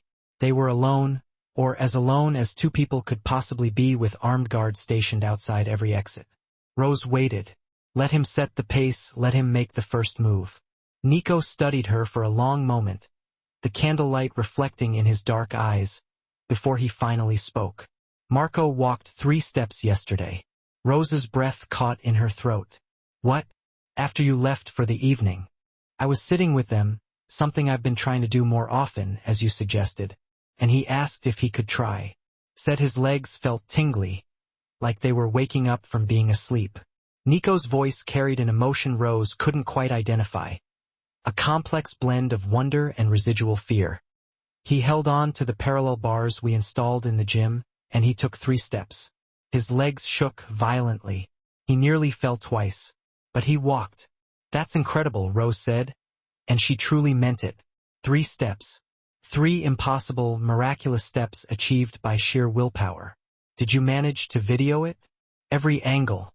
Dante sent you the footage this morning." Nico paused, looking out at the dark ocean. He couldn't do it again afterward. Got too tired too quickly. But he did it once. "Once is enough," Rose affirmed, a genuine, professional smile breaking through her fear. "Once means the functional pathway exists. The neural pathways are reconnecting. With more therapy, more time." "How much time?" The question hung heavy between them, demanding a concrete answer Rose could not give. She chose her words with extreme care. "Every patient's recovery trajectory is different. But if Marco is already walking even just a few steps, we are talking weeks now, potentially not months. Lucia is progressing too, just at a different, more sensory pace." Nico picked up his wine glass but didn't drink. "The other doctors, the highly paid specialists, they said it was impossible. They said I should accept reality and focus only on adaptation. Wheelchairs for life. A modified home. Specialized palliative care." He finally looked at her, his gaze piercing. "Why were they wrong?" "They weren't wrong to be cautious," Rose explained, adopting her clinical persona. "Spinal cord injuries are incredibly unpredictable, especially in children. But they gave up too soon. They saw the initial damage and they stopped looking for the possibility of recovery. They stopped believing in the body's ability to heal itself. And you didn't." "I never do." The food arrived, interrupting the delicate conversation. Some kind of complex, high-end pasta dish Rose didn't bother to identify. It was beautifully plated and undoubtedly obscenely expensive. She wasn't hungry, but she forced herself to eat because not eating would be suspicious. "I want to understand your methods," Nico said, immediately returning to the subject. "The specific exercises you do with them, the equipment you're using, your entire therapy philosophy, all of it." For the next 20 minutes, Rose explained. She kept her tone clinical, professional, using medical terminology when necessary but immediately translating it into layman's terms that a highly intelligent man could grasp. Nico listened with complete, unshakable focus, asking intelligent, precise questions about nerve regeneration, muscle memory, and neuroplasticity. "You sound like a doctor," he observed, setting down his fork. "I work closely with doctors. You pick things up. Or you had significantly more training than a typical certified physical therapist would have." Rose's pulse quickened, a frantic bird trapped in her chest, but she kept her expression perfectly neutral. "I specialized in pediatric trauma rehabilitation. It requires additional certification and advanced training." Nico set down his fork and pushed his plate slightly away. "I had my people look into you, deeply. Your credentials check out. Your history checks out. Even your expired parking tickets check out." He leaned forward slightly, lowering his voice to an intimate rumble. "So why do I still feel like you're hiding something fundamental?" This was it. The moment of truth she had been preparing for since she left the police van. Rose met his eyes, allowing no flicker of fear to surface. Everyone hides something, Mr. Falcone. The operative question is whether what I'm hiding matters to you. Does it affect my children? No, does it put them in danger? Rose hesitated for a fraction of a second too long. Not from me, but from someone else. She couldn't answer that honestly. She couldn't tell him about the pending Cheney threat, about the planned federal raid, about the keylogger device she still hadn't planted. Nico instantly perceived the hesitation. His expression shifted, something incredibly cold creeping into his dark eyes. I asked you a question, and I can't answer it, Rose said carefully, choosing her words like stepping stones across a river. Not because I don't want to, but because there are things I genuinely don't know. The world is a dangerous place, Mr. Falcone. Your world especially. I can't promise your children are safe. Nobody can. But you are trying to protect them. Yes. For me? The question landed like a physical punch, forcing the air from her lungs. Rose looked at him, truly looked at him. She saw the old, faded scars on his cheek, the profound exhaustion etched around his eyes, the impossible weight of command he carried. This wasn't the ruthless interrogation she had expected. This was something else entirely, a search for validation, maybe even a plea. Not from you, she said quietly, truthfully. From the consequences of your choices. Nico leaned back in his chair, a thin, bitter smile crossing his face. At least you're honest about that. He picked up his wine glass, finally bringing it to his lips and drinking deeply. I've spent 20 years building an empire. Power, money, respect. Everything that is supposed to matter. And it cost me my children's ability to walk. Tell me, Miss Marlin, was it worth it? You're asking the wrong person. Am I? You see them every day. You see what they've lost. What I took from them by simply being who I am. His voice dropped to barely a whisper. Do they hate me? Rose thought back to Marco asking if his father was still angry at them. About Lucia believing they were to blame for the attack. About two children who desperately, complexly loved their father, but had no idea how to reach him anymore. They don't hate you, Rose said gently. They're afraid they disappointed you. Nico's hand tightened perceptibly on his glass. That's worse. Yes, Rose agreed. It is. The silence stretched taut between them. Outside, the great waves crashed relentlessly against the rocks below. Inside, two people sat across from each other, separated by webs of lies, competing loyalties, and the terrible weight of choices neither could take back. Finally, Nico spoke again. I need to know I can trust you implicitly. Rose looked down at her half-eaten pasta plate, deliberately avoiding the intensity of his gaze. I am doing everything in my power for Marco and Lucia, she said. That's all I can promise you. When she glanced back up, Nico was studying her with the predatory focus of a man who had survived 2 decades in a business where trust was the only true currency and betrayal was instant death. You keep avoiding my eyes when I mention trust, he observed. Why? Because she was lying. Because in 3 days, she had to either plant a listening device in his home or face obstruction charges. Because she was a police officer sitting across from a dangerous criminal, pretending to be a healer. Trust is complicated, Rose said finally, raising her gaze to meet his. And I'm not sure either of us knows what that word means anymore. Nico considered this for a long moment, then nodded slowly. At least that's honest. The dinner ended shortly after. Nico paid the bill, though he owned the establishment, and walked her personally to the waiting SUV. Before she climbed into the back seat, he paused. They've started asking about their mother. Rose froze. In all her background research, she had found almost nothing conclusive about the twins' mother. She left when they were 2, Nico continued, staring out at the dark, vast ocean. Said she couldn't raise children in this world. I didn't blame her then. I blame her now. They needed her desperately, and she chose her conscience over her kids. He looked directly at Rose, the weight of the lighthouse beam illuminating his face. Don't do that to them, Miss Marlin. Whatever else you are, whatever secrets you're keeping, don't be another person who abandons them. Rose felt the words pierce her like a knife. I won't. Good. He stepped back. Dante will drive you home. As the SUV pulled away from the lonely outcrop, Rose watched Nico Falcone standing alone outside his empty, glowing restaurant, silhouetted against the powerful beam of the lighthouse.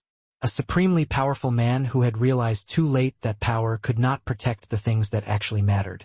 And Rose realized something terrifying. She was starting to feel sorry for him. Worse, she was starting to understand him. The key logger felt like a lead weight in her pocket. 3 days left to decide who she was going to betray. The next afternoon was perfect. Clear sky, warm sun, a gentle, salt-laden breeze carrying the scent of the distant ocean. Rose had convinced Dante to let her take the twins to the mansion's outdoor playground. A private area surrounded by high security walls, but beautifully open to the air and the sun. Marco had been restless all morning, eager to practice walking.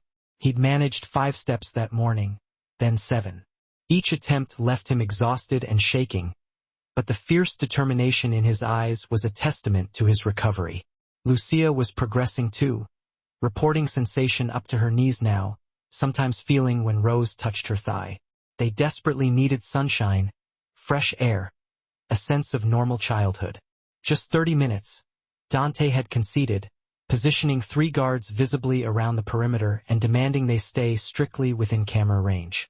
Now, Marco sat in his wheelchair near the adapted swing set, laughing uproariously as Rose pushed Lucia gently. The swing was modified with a supportive back and harness, allowing Lucia to feel the thrill of motion even without leg strength. "Higher, Rose! Higher!" Lucia called out, pure joy ringing in her voice. "Any higher and you'll achieve orbit," Rose teased, but she pushed a little harder anyway. Lucia's laughter rang out, unguarded and beautiful. "My turn next." Marco clapped his hands. Rose was reaching for the swing to slow its momentum when she heard a sound that made her blood instantly freeze. A sound she had been professionally trained to recognize. A sound that had no business existing in this moment of perfect peace. The distinctive, unmistakable crack of a rifle shot. Everything happened in less than 3 seconds. The bullet struck the stone wall 2 feet from Lucia's swing arc, sending chips of masonry exploding outward like shrapnel. Rose's body moved before her mind registered the shock.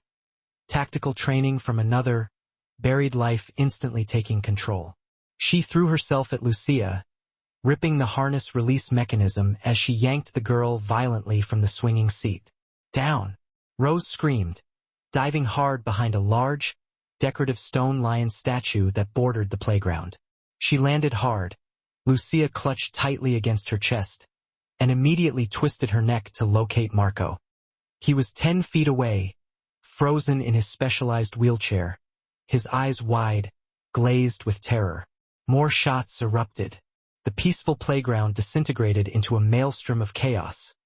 Splintering wood, metal pinging, the whining sound of bullets cutting the air.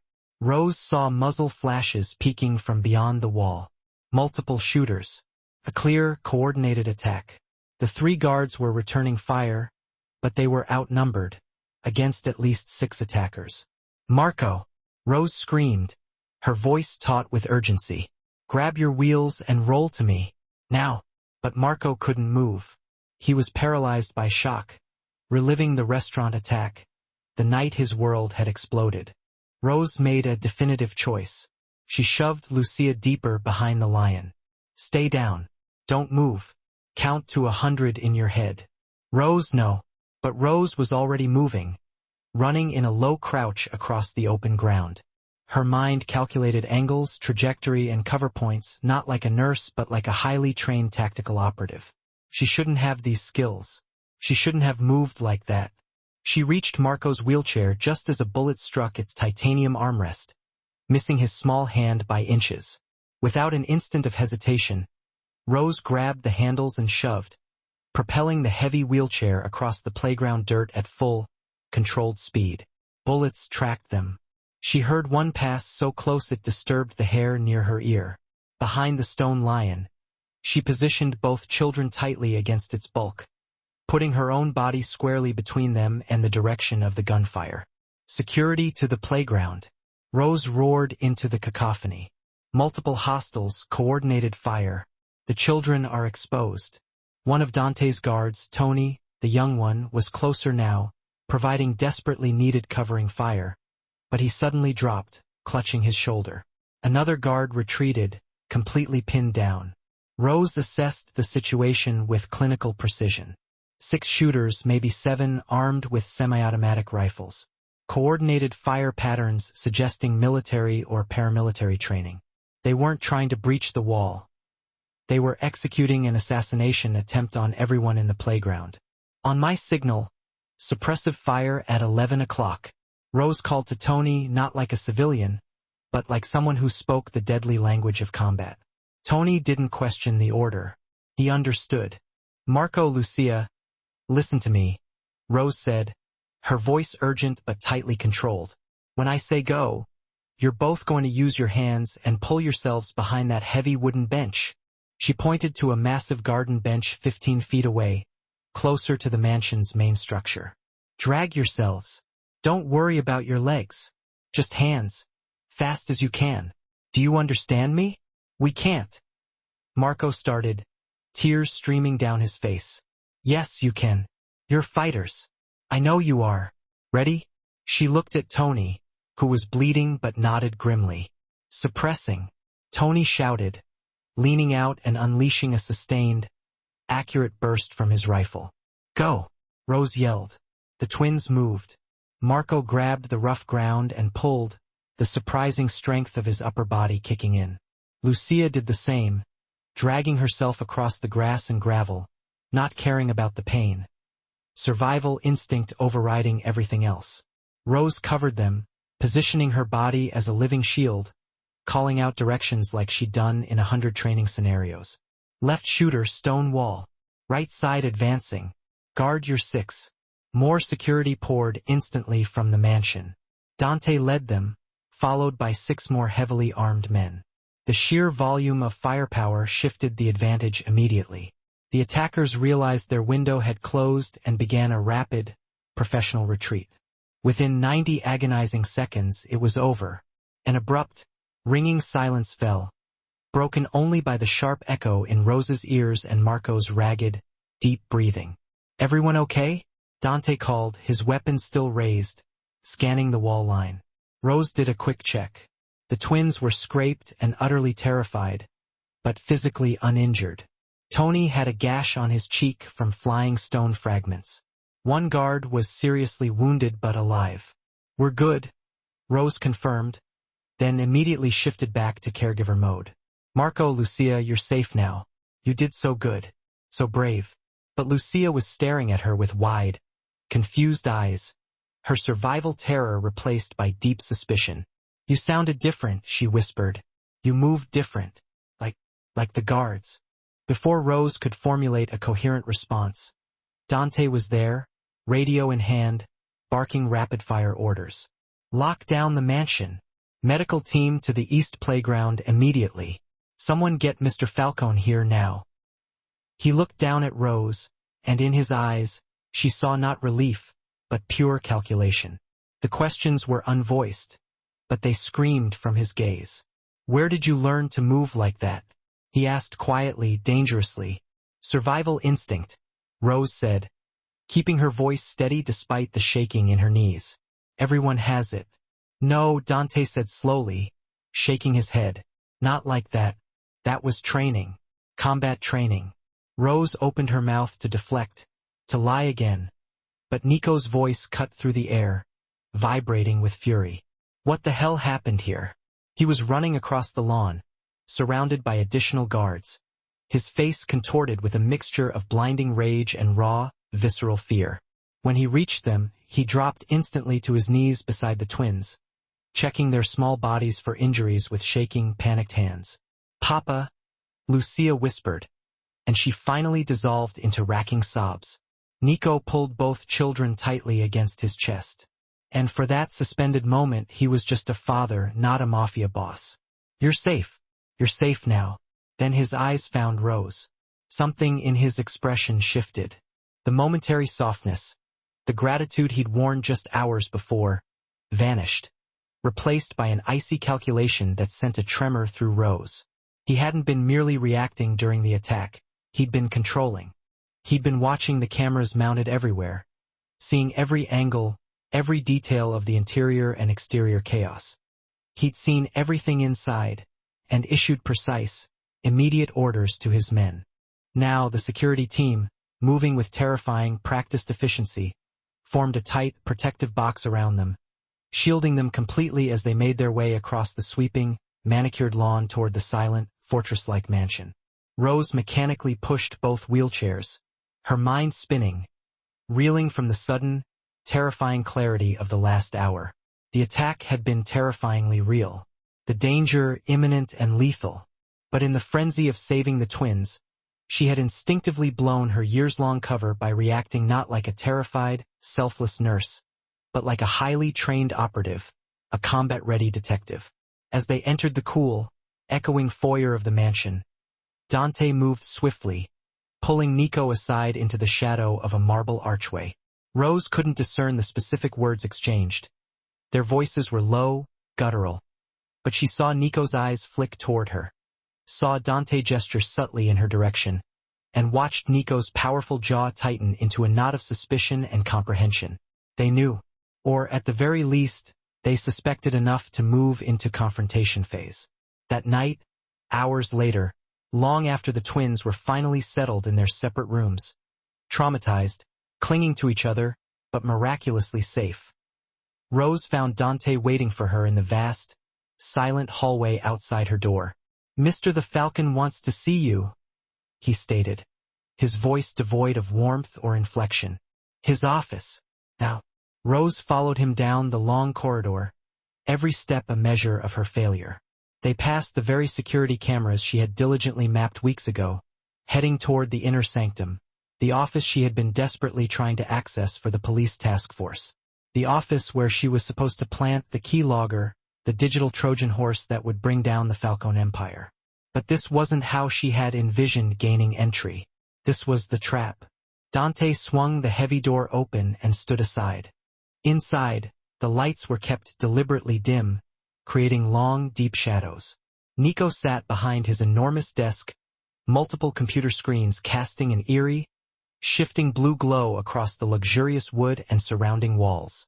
The horrifying footage from the playground attack played silently on an endless loop on the center monitor. "Close the door," Nico commanded, his voice flat, emotionless, not even glancing up from the glowing screens. "We need to talk about who you really are."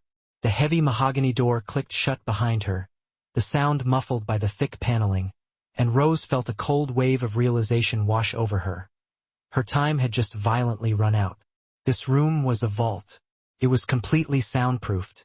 Rose's professional eye immediately noticed the depth of the door, the intricate acoustic panels hidden strategically behind what appeared to be expensive, decorative artwork, and the unsettling way sound seemed to instantly dissipate, to simply die the moment Dante sealed them inside. No one outside this room would hear a struggle. No one would hear her scream. Nico still hadn't bothered to look at her. He sat perfectly still behind his massive, highly polished mahogany desk, his fingers steepled beneath his chin, hypnotized by the playground footage playing on repeat. Rose standing defiantly in front of the twins' wheelchairs.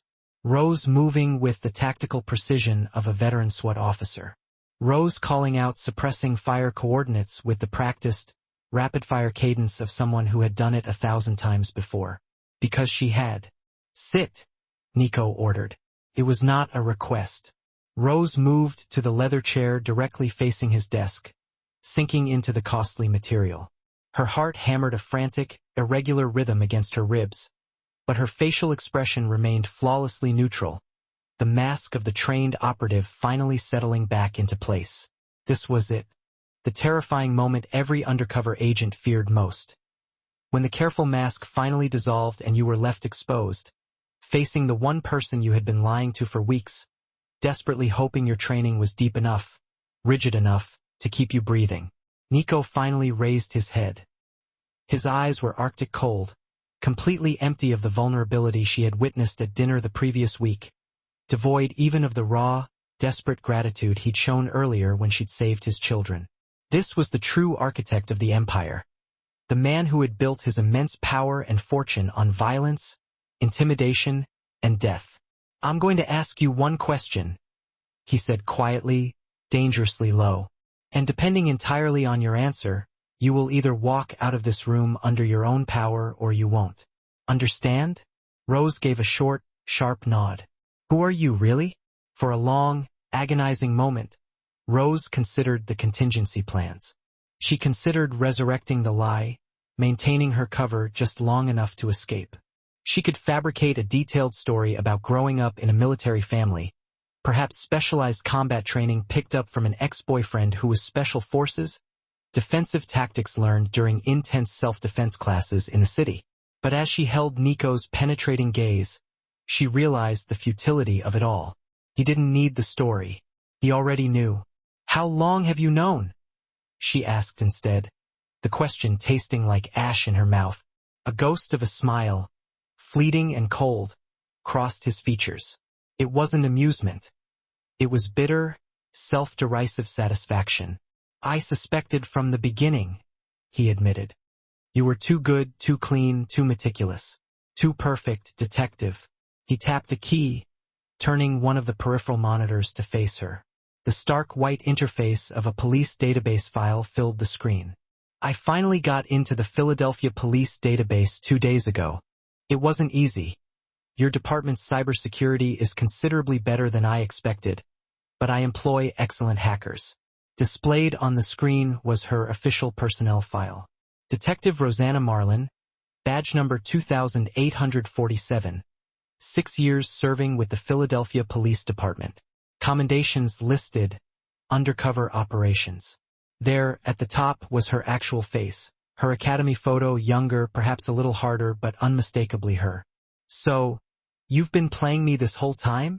Rose said, the challenge automatic. No. Nico leaned forward, resting his elbows on the desk. I've been watching you, Detective Marlin, trying to determine if you were ultimately here to hurt my children or to help them. This file, he gestured to the screen, told me what you are. Still hasn't told me why you are really here. To gather evidence against you, Rose stated, the admission immediate and necessary. There was no longer any point in the performance. To build a federal case that would put you in prison for the rest of your life. And, Nico prompted, his voice sharp, cutting. And what else? And what changed? He gestured fiercely toward the looping video, because I've been watching that footage for 2 hours straight. I watched a cop, a trained detective, throw herself in front of a flurry of bullets intended for my children. I watched you risk your life without a moment of hesitation. That's not mere evidence gathering. That's not just following orders or duty. So, I'm going to ask you again very simply. Were you here to destroy me, or were you here to save them? The question hung heavy in the soundproofed air, acrid and dense like gun smoke. Rose felt the weight of her mission, the image of Webb's demanding face in the surveillance van, the clean legality of the court order. She thought about the 30 days she was allotted that had stretched into 3 intense weeks, culminating in this single terrifying moment of truth. Both, she said finally, her voice steadying. I came here to destroy you. That was the mission. Plant the surveillance devices, document your entire operations, build a federal case. I was fundamentally supposed to be bait. Get close to your children, earn your trust, and gather every single piece of evidence the task force needed to bring down your entire organization. And then I met Marco and Lucia. Rose's voice cracked slightly, a genuine fracture of emotion. I read their medical files. I saw what the initial attack did to them. Not just the paralysis, but the emotional damage. They were broken, Mr. Falcone. Completely broken. Your expensive doctors had quietly given up. Your staff treated them like fragile, silent dolls. And you? She paused, choosing her words with careful precision. You were so completely consumed by your rage and pursuit of revenge that you forgot they were still alive and still needed their father. Nico's jaw tightened visibly, his eyes never leaving hers, but he remained silent, allowing her the floor. So, yes, I came here to destroy you, Rose finished. But I stayed because I wanted to save them. And somewhere along the way, I realized that those two goals might not be compatible. You were supposed to plant something, Nico observed, his voice returning to a cold, factual tone. Some kind of surveillance device. I saw you get handed a package in the parking garage last week. My people followed you. Of course they did. Rose had been so incredibly careful, yet clearly not careful enough. A key logger, she admitted. For your computer system. It would clone your hard drive, giving the task force access to everything. But you never planted it. No, why not? Rose met his gaze directly, unflinching. Because the day I was scheduled to plant it, Marco took his first 3 steps. And I realized that putting you in federal prison means putting them into the foster care system. It means ripping them away from their home, from their complex therapy regimen, from everyone they know while they are still struggling to walk again. It means completely destroying the monumental progress we have made together. And I couldn't... She stopped, deliberately hardening her voice. I absolutely couldn't do that to them. Nico studied her for an uncomfortably long moment. His face a mask of complex, warring emotions. So you chose them over your professional duty. I chose them over my mission.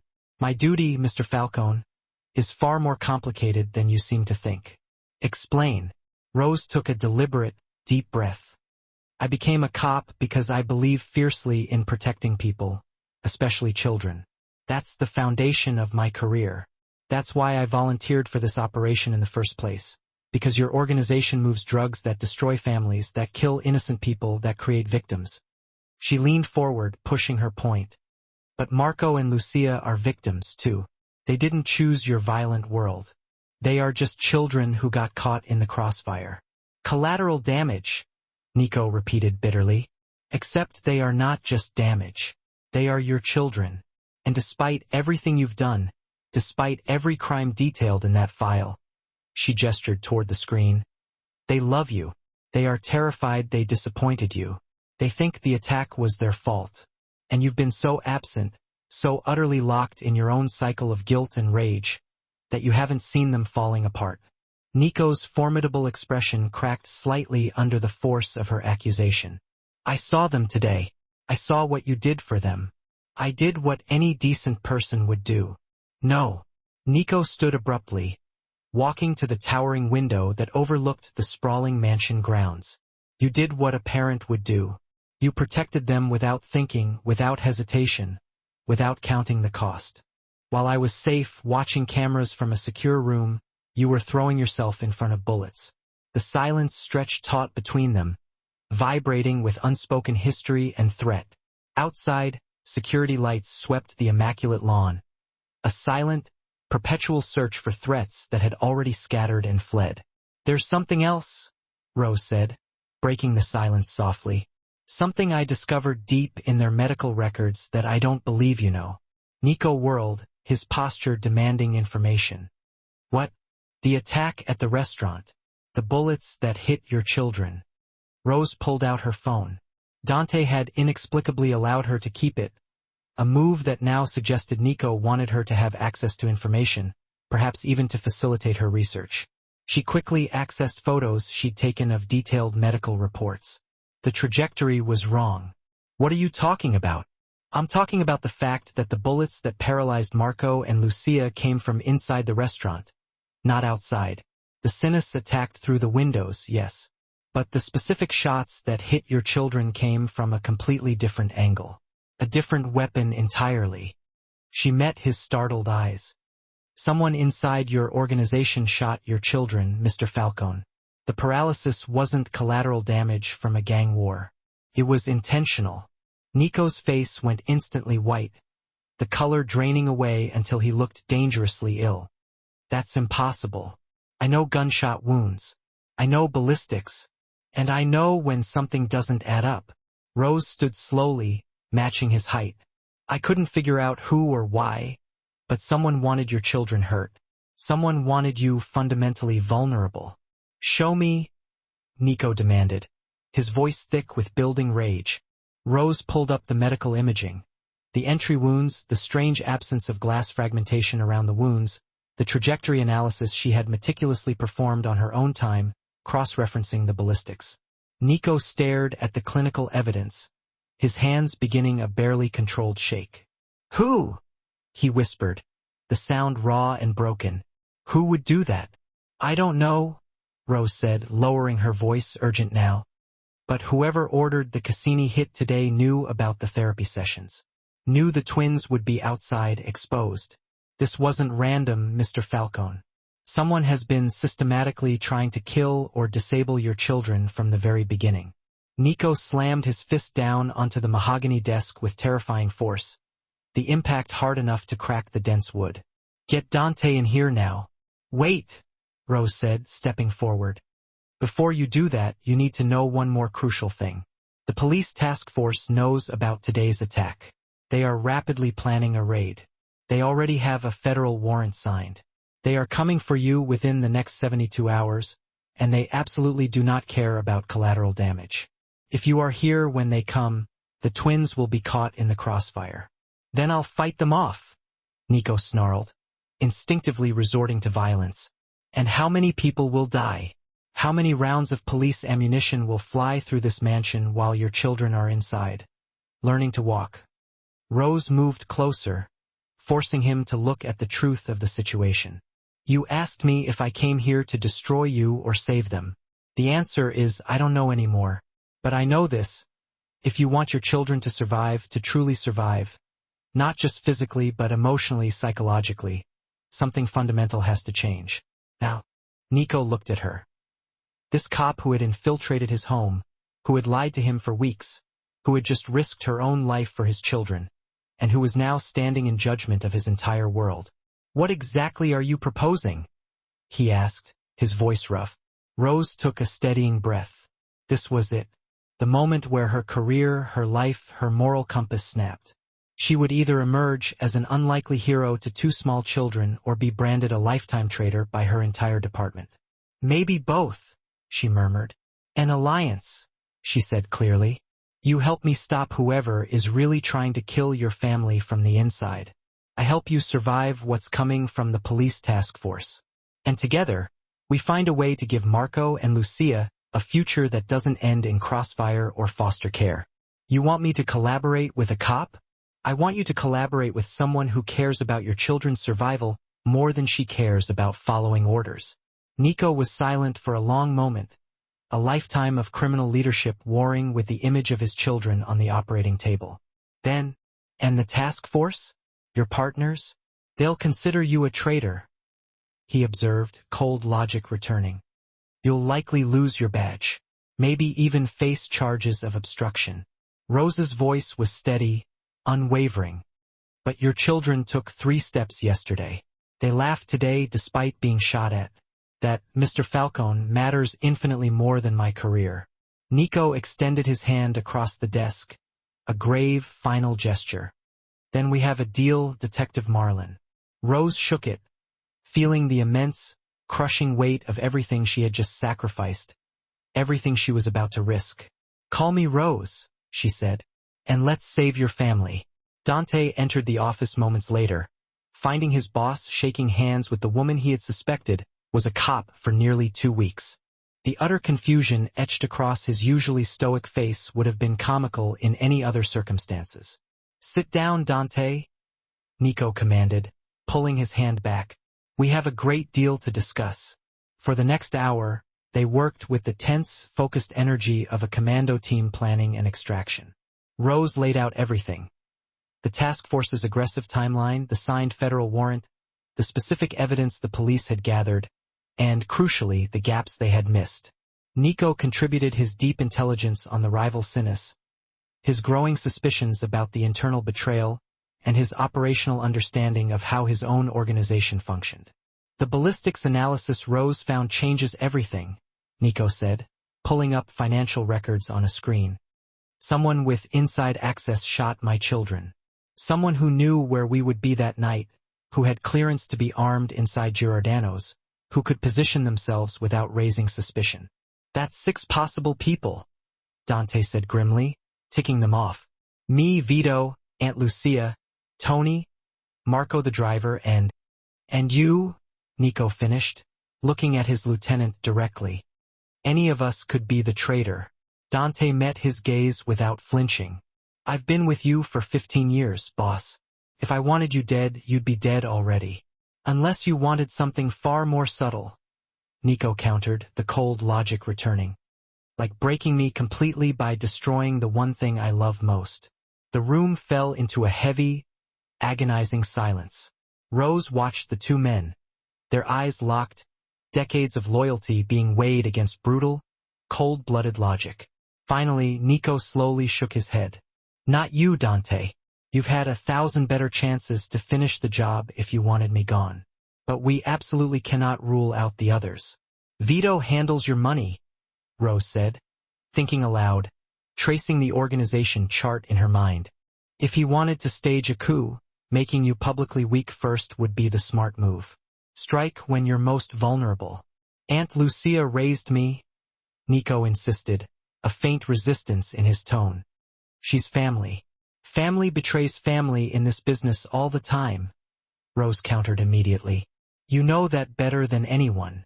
Nico's jaw tightened, but he gave a curt nod. What do you propose, Rose? Rose pulled out a small notepad and her encrypted notes. The task force wants evidence of your illegal operations. They want names, transactions, proof that will hold up definitively in a court of law. What if we give it to them? Excuse me, Dante muttered, shocked. Not your operations, Rose clarified, leaning forward conspiratorially. The Sinis have been trying to kill you for months. They move hard drugs, weapons, probably human trafficking. They are notoriously violent, recklessly unstable, and most importantly, they have absolutely no protection. No cops on payroll, no federal connections. They're vulnerable, Nico. You want me to help the police arrest my enemies? Nico said slowly, disbelief coloring his voice. I want you to help me build an ironclad legal case against the very people who actually tried to murder your children today. And in exchange? Rose paused, knowing this was the critical demand, the point of no return. In exchange, you give up your organization willingly. Completely. That's insane, Dante whispered. Is it? Rose challenged, her gaze steely. Your empire nearly cost you everything. It made you a primary target. Paralyzed your children. It's the sole reason you can't walk down a street without half a dozen armed guards. What exactly is it giving you, Mr. Falcone, besides blood and paranoia? Nico stood again, pacing the perimeter of the room, stopping at the window. I've built this enterprise for 20 years. And what will you have in 20 more years? Dead children, a federal prison cell, or a gravestone? Rose's voice softened, becoming persuasive, appealing to the father she knew existed beneath the crime boss. Marco took 3 steps yesterday. Lucia laughed today despite being shot at. Don't you want to be there for the day they run? Truly run in a public park without checking for snipers?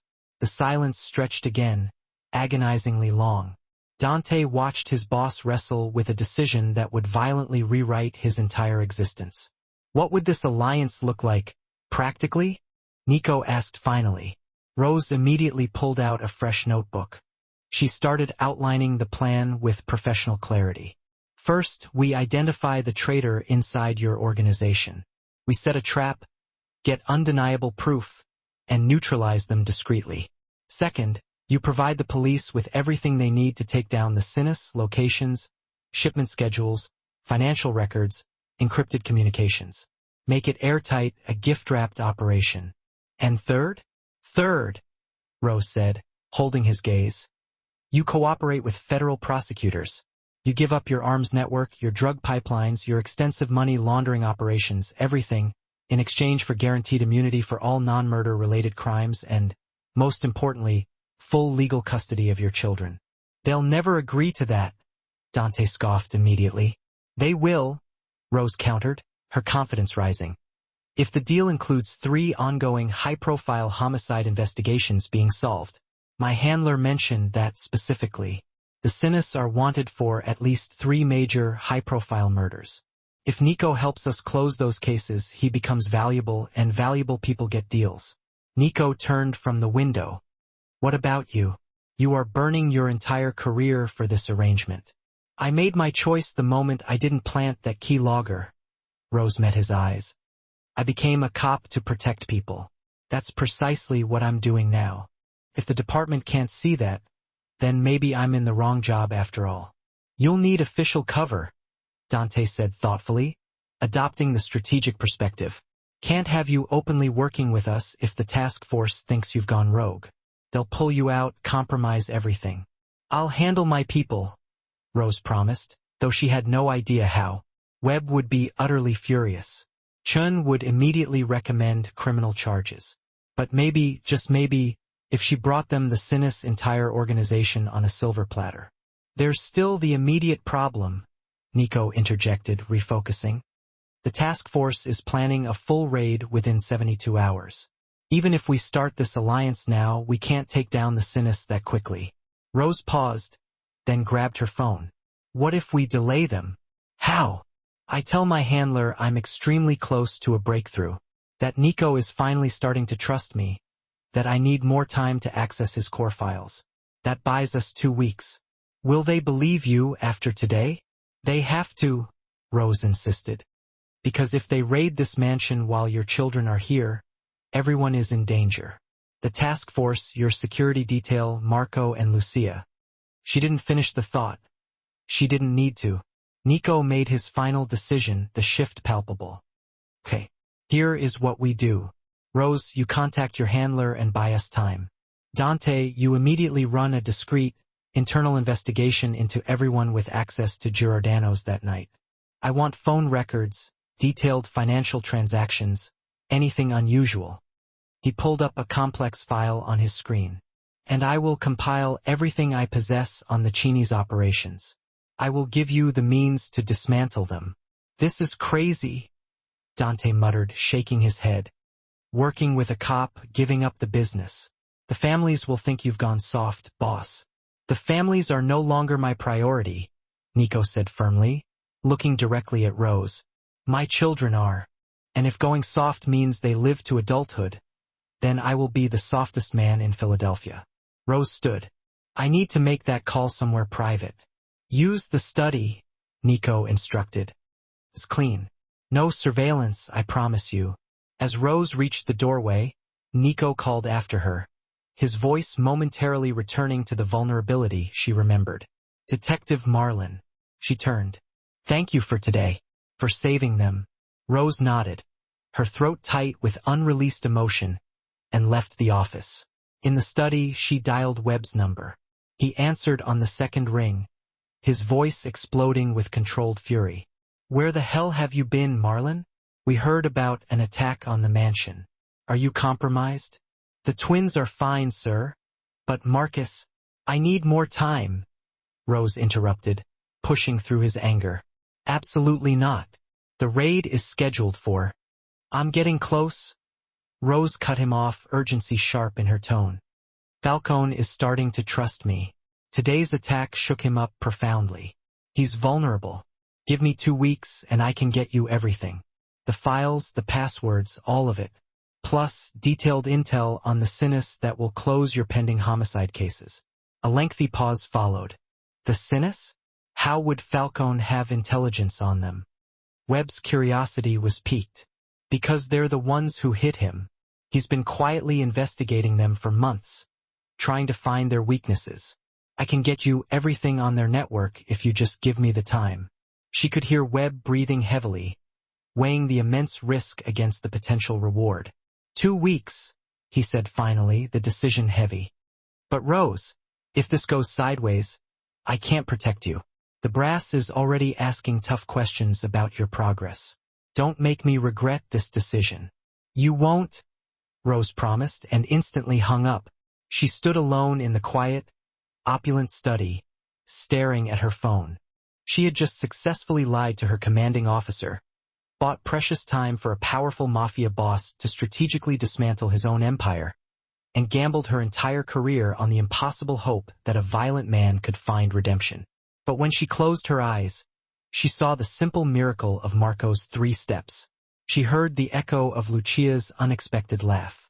2 small children who had been abandoned by every force in the world, saved only by a cop who had finally decided that some rules deserved to be violently broken. She walked back to Nico's office. He and Dante looked up, tense and expectant. 2 weeks, Rose confirmed. Let's make them count. Nico smiled. It wasn't the cold, calculated smile of the crime boss. It was something warmer, profoundly more human. Then let's get to work, detective. They spread maps, financial ledgers, and encrypted files across the desk. An unlikely alliance was forming in the deep shadows of the office. A notorious mafia boss looking desperately for a path to redemption. A seasoned detective betraying her badge for a higher moral cause, and a loyal soldier caught uncomfortably between two warring worlds. All three fighting urgently for the same impossible goal. Saving two children from a life built on violence.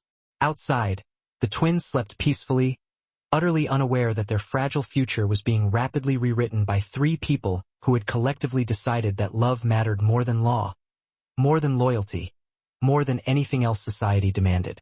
Sometimes, saving a family means breaking every single rule you ever believed in. Rose was beginning to understand that difficult, painful lesson all too well. 13 days later, everything came together at once. A sudden, violent convergence of events. Rose stood in the police command center, the air thick with the smell of stale coffee and electronic heat, surrounded by screens displaying three simultaneous operations unfolding across three major cities. Webb paced agitatedly behind her, a coffee cup shaking slightly in his hand, watching decades of police work culminate in a single, coordinated, irreversible strike. All teams in position. Chen's voice crackled through the radio, crisp and immediate. Waiting on your signal, Detective Marlin. Rose glanced quickly at her phone. A text message from Nico, received 30 seconds ago. Asterisk package delivered. Vito is contained. You were right about everything.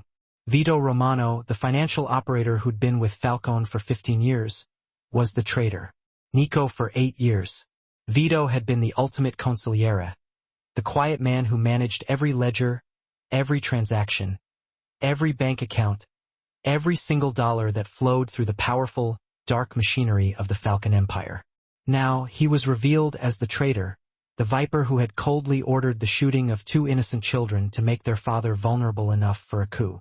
Dante, efficient as ever, had found the definitive proof 5 days ago. Hidden offshore accounts registered in Vito's name, encrypted communications with Cassini's highest-ranking lieutenants, and a paper trail confirming a payment of $2 million deposited the day after the restaurant massacre. Vito hadn't just been greedy. He had been meticulously planning this takeover for months, cynically using the Sinus as a distraction while he positioned himself to seize everything. But he'd made one fatal mistake. He'd underestimated how much a broken, vengeful father would risk and sacrifice for his children. Execute, Rose said into the radio microphone, the single word cutting through the tense silence of the command center. All teams were go. The panoramic screens erupted with real-time motion feeds. Philadelphia Harbor Docks. Nico's few remaining loyal soldiers, led by a grim-faced Dante and Tony, hit the massive Cassini drug shipment exactly as planned. This was not a violent mob war. This was a surgical federal sting. They moved in not with firearms, but with high-resolution cameras, with documentation, with irrefutable evidence. They had been tipped off by Nico himself, who had brilliantly spent 2 weeks feeding the Sinus false, calculated information, allowing them to believe he was mentally ruined, distracted, and ready to fall. The Sinus had become reckless, moving their largest heroin shipment in months through a harbor that was suddenly crawling with unmarked federal agents. Rose watched the swift, silent chaos as FBI teams swarmed the piers. The haul was staggering. 70 kilos of pure heroin, 15 military-grade assault rifles. 3 Cheney family captains, all caught on camera coordinating the entire operation. An agent's voice crackled over the secure channel. Harbor team reports successful arrest. All primary targets in custody. 1 down. Miami auction house. The Cheney organization's primary money laundering pipeline ran straight through a high-end, pretentious art auction house in Miami. Rose had worked extensively to trace the financial records. Combining Nico's exhaustive files with her own precise investigative skills created an airtight, undeniable case. Chun led the Miami team personally, executing a warrant during a private, exclusive auction attended by the highest echelons of the Cassini family leadership.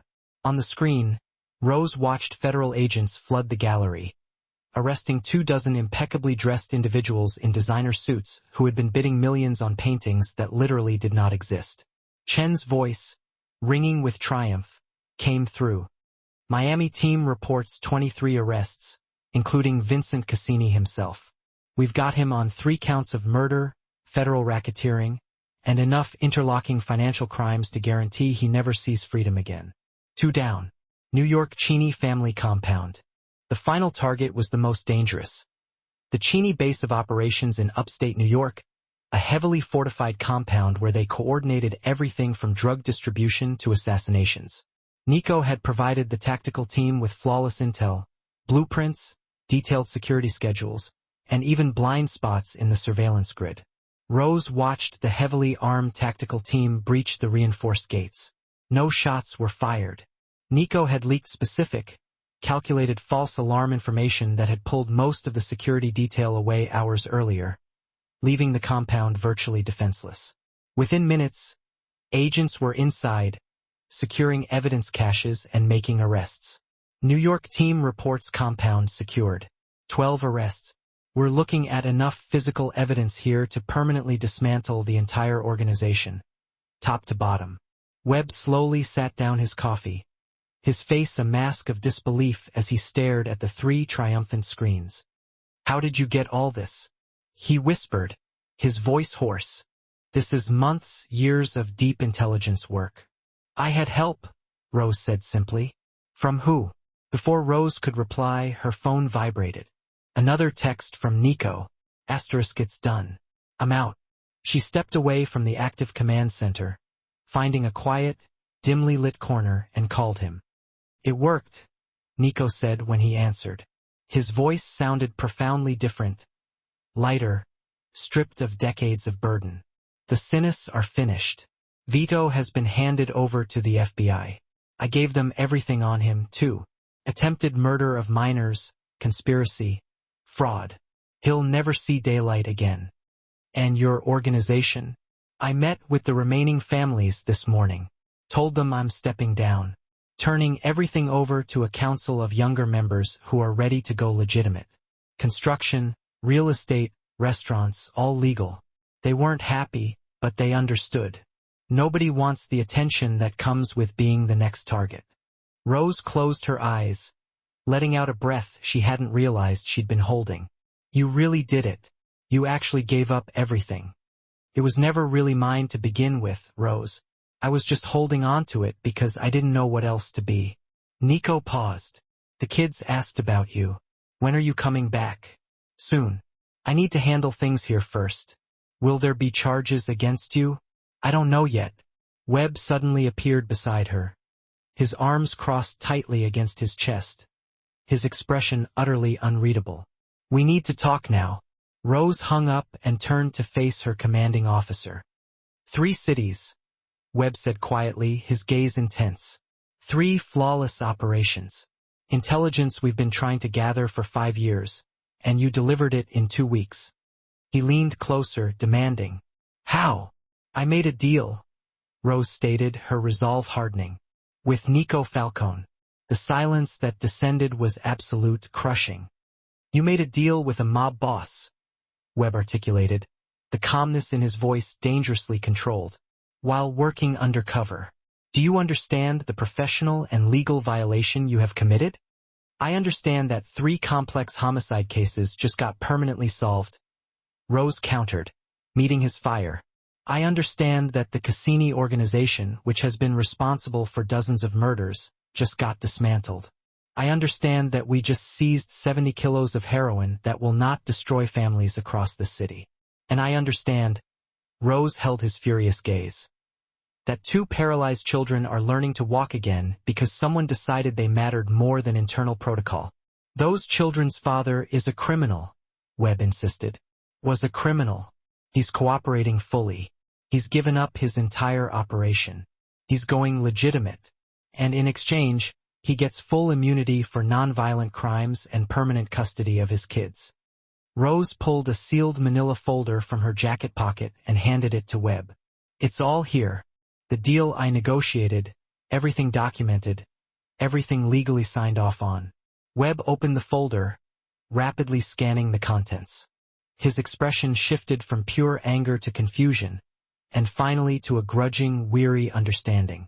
"You went over my head," he stated finally, pointing directly to a signature line. "Directly to the U.S. Attorney. I did what was necessary to protect innocent children and catch dangerous criminals. Isn't that fundamentally what we are supposed to do?" Rose challenged, her voice unwavering. "We are supposed to follow orders, even when those orders would result in the murder of children. If you'd raided that mansion like you planned, the Sinus would have struck during the chaos. Marco and Lucia would be dead. Falcone too likely. Maybe even me. And we'd have arrested one mobster while letting an entire organized crime family walk free." Webb stared at the folder for a long moment, the weight of her logic undeniable. Finally, he looked up. "The U.S. Attorney signed off on granting Falcone immunity?" "Yes. Falcone's detailed testimony and evidence are worth exponentially more than his prosecution, especially since he's willing to exit the life completely and permanently." "And do you believe him? That he'll actually go straight?" Rose thought about Nico sitting on the floor with his children, about the raw, undeniable look of love and terror in his eyes after they had been shot, about a powerful man who'd voluntarily surrendered 20 years of consolidated power for the single chance to become a real, present father. "Yes," she said, "I do." Webb slowly closed the folder and handed it back. "Then I guess we have a deal."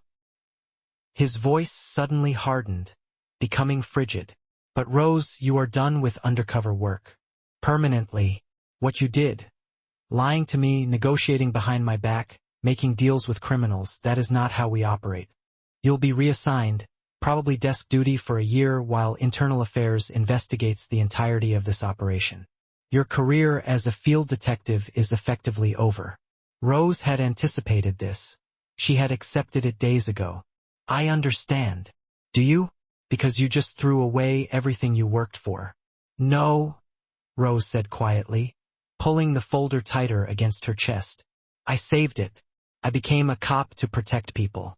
That is precisely what I did. If the department can't see that, then maybe I don't belong here anyway." Webb studied her for a long, silent moment, then shook his head in defeat. "Get out of here, Marlon. Go back to those kids. Finish what you started." He paused, his expression softening slightly. "But when you're done playing nursemaid, you report back here for reassignment. Clear?" "Clear." Rose left the command center, walked through the sterile halls to her car, and drove toward the mansion. Her phone continuously buzzed. Messages from Chun, from other task force members, from people wanting to know how she'd pulled off the impossible victory. She ignored them all because 60 miles away, 2 children were pushing themselves to walk and their father was learning to be present, and a broken family was slowly, imperfectly being stitched back together by a cop who had finally chosen decency over rigid duty. Rose had lost her badge, her reputation, probably years of professional advancement. But as she pulled up to the imposing gates of the mansion and saw Marco and Lucia waiting by the window, standing now, supported by their brightly colored braces, waving at her with huge, unrestrained smiles, she realized she'd gained something infinitely more valuable. She'd gained a family that wasn't hers by blood, but was hers completely by choice and sacrifice. And for the first time in months, Detective Rose Marlin felt exactly where she belonged. 6 months later, the park was perfect. One of those crisp, bright autumn mornings where the air smelled sharply of fallen leaves and the quiet possibility of new beginnings. Rose sat on a park bench, nursing a hot coffee, watching 2 children race across the open grass. They weren't walking, not limping. They were running.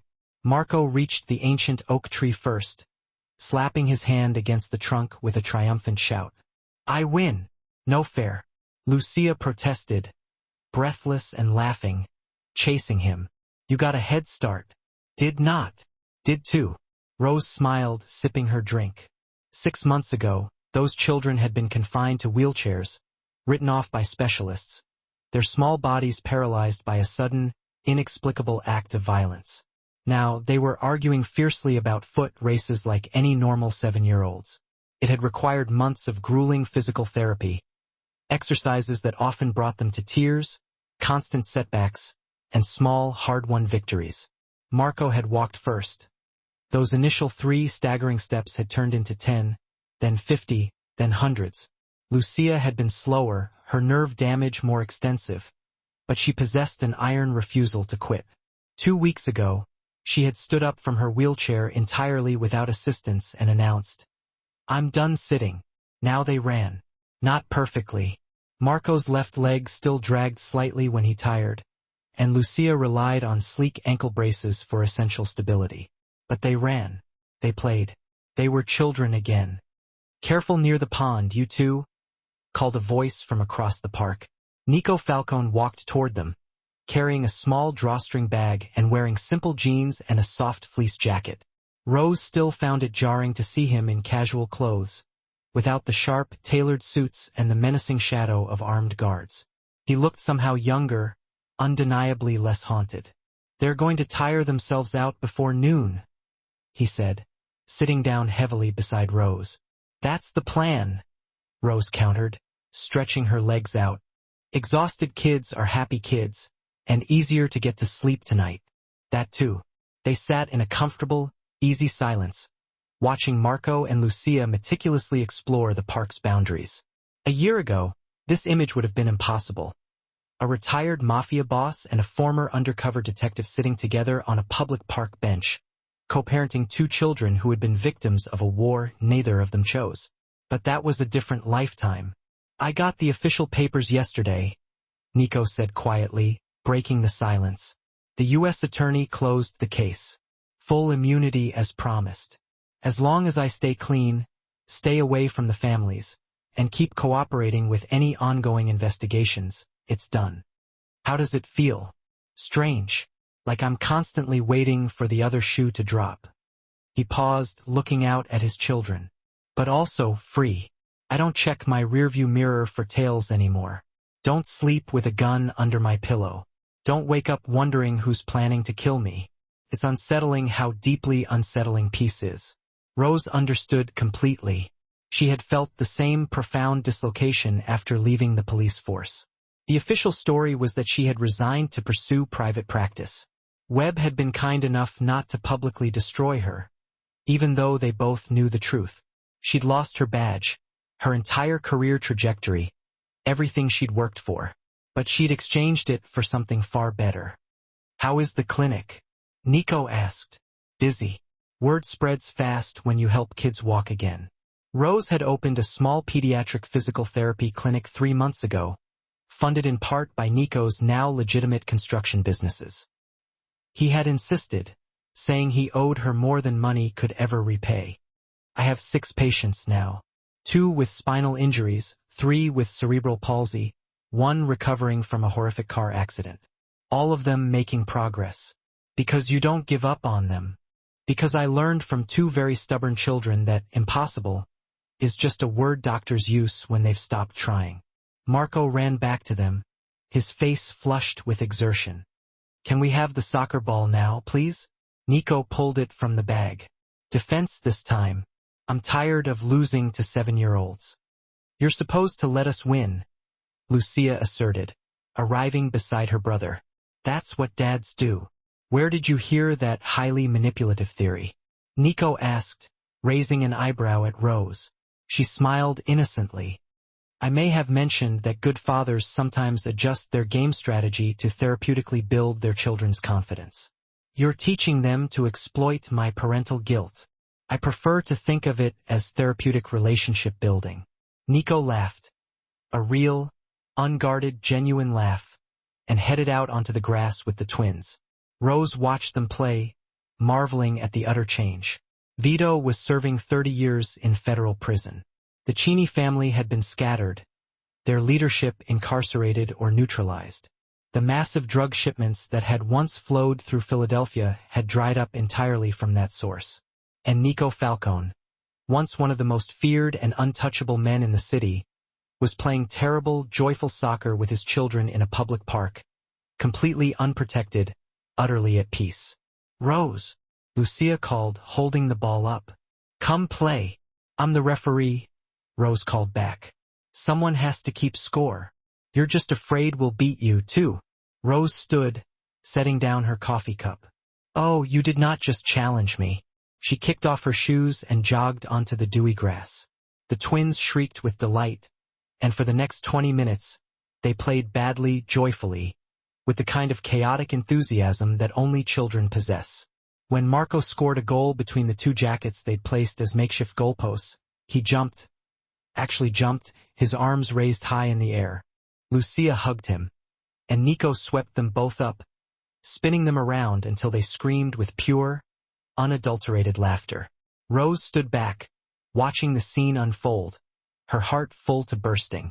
This wasn't the ending she had planned. It wasn't what the police department wanted, or what the prosecutors expected, or what anyone would write in a closed case file as success. But two children were running. A father was present. A family that had been utterly shattered by violence was being rebuilt by choice, by painful effort, and by love. Sometimes justice looked like handcuffs and prison sentences.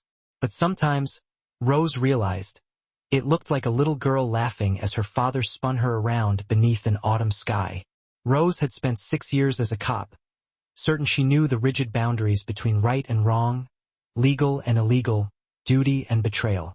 Then she'd met two paralyzed children and realized that sometimes the most moral choice was the one that broke every single rule. Rose, Marco called, holding the ball up high. One more game. One more, she agreed. As the sun climbed higher and the air filled with the sound of children's laughter, Rose Marlin, former detective, current therapist, and permanent guardian angel to two miraculous kids, realized something profound. She'd been sent into the Falcone mansion to destroy a criminal empire. Instead, she had saved a family, not from the law, but from themselves, from the crippling burden of grief and guilt and the violence that had defined them. And in saving them, she had somehow saved her own soul. The official story would never be told. The task force would take credit for the Cassini takedown. Nico would remain a vague footnote in closed case files, and Rose would be remembered, if at all, as the detective who resigned under mysterious, career-ending circumstances. But here in this park, with these children running on legs that everyone said would never work, the truth was written in every step, every laugh, every moment of impossible joy. Some victories couldn't be measured in arrests or convictions. Some victories looked exactly like a 7-year-old girl racing her brother to an oak tree. Some victories were simply a family, broken and rebuilt, learning to live without fear. And as Marco scored another goal and Lucia protested loudly about the inherent unfairness of his superior running form, as Nico laughed with the kind of fundamental freedom he had never known in his old life, Rose understood that this ordinary, beautiful, chaotic moment was worth more than any badge she had ever worn. This was what she'd become a cop to protect. Not the law, not the system, not abstract order. This life, this hope. Rose, Nico said, walking over while the twins continued their intense debate over the goalposts. Thank you for everything, for not giving up, for making a deal with the devil. You're not the devil, Rose said, looking at Marco and Lucia, two children who'd been given up on, who'd beaten impossible odds, who were living proof that redemption was possible for everyone. You were just lost. We all were. And now we're found, she said simply. Nico smiled, and together they watched the twins play until the sun began its descent, and it was finally time to go home.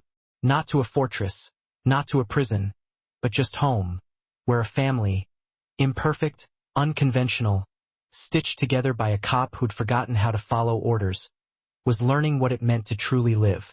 And somewhere in the archives of the Philadelphia Police Department, a dusty file marked Falcone, Nico, case closed gathered dust, its pages never revealing the real story.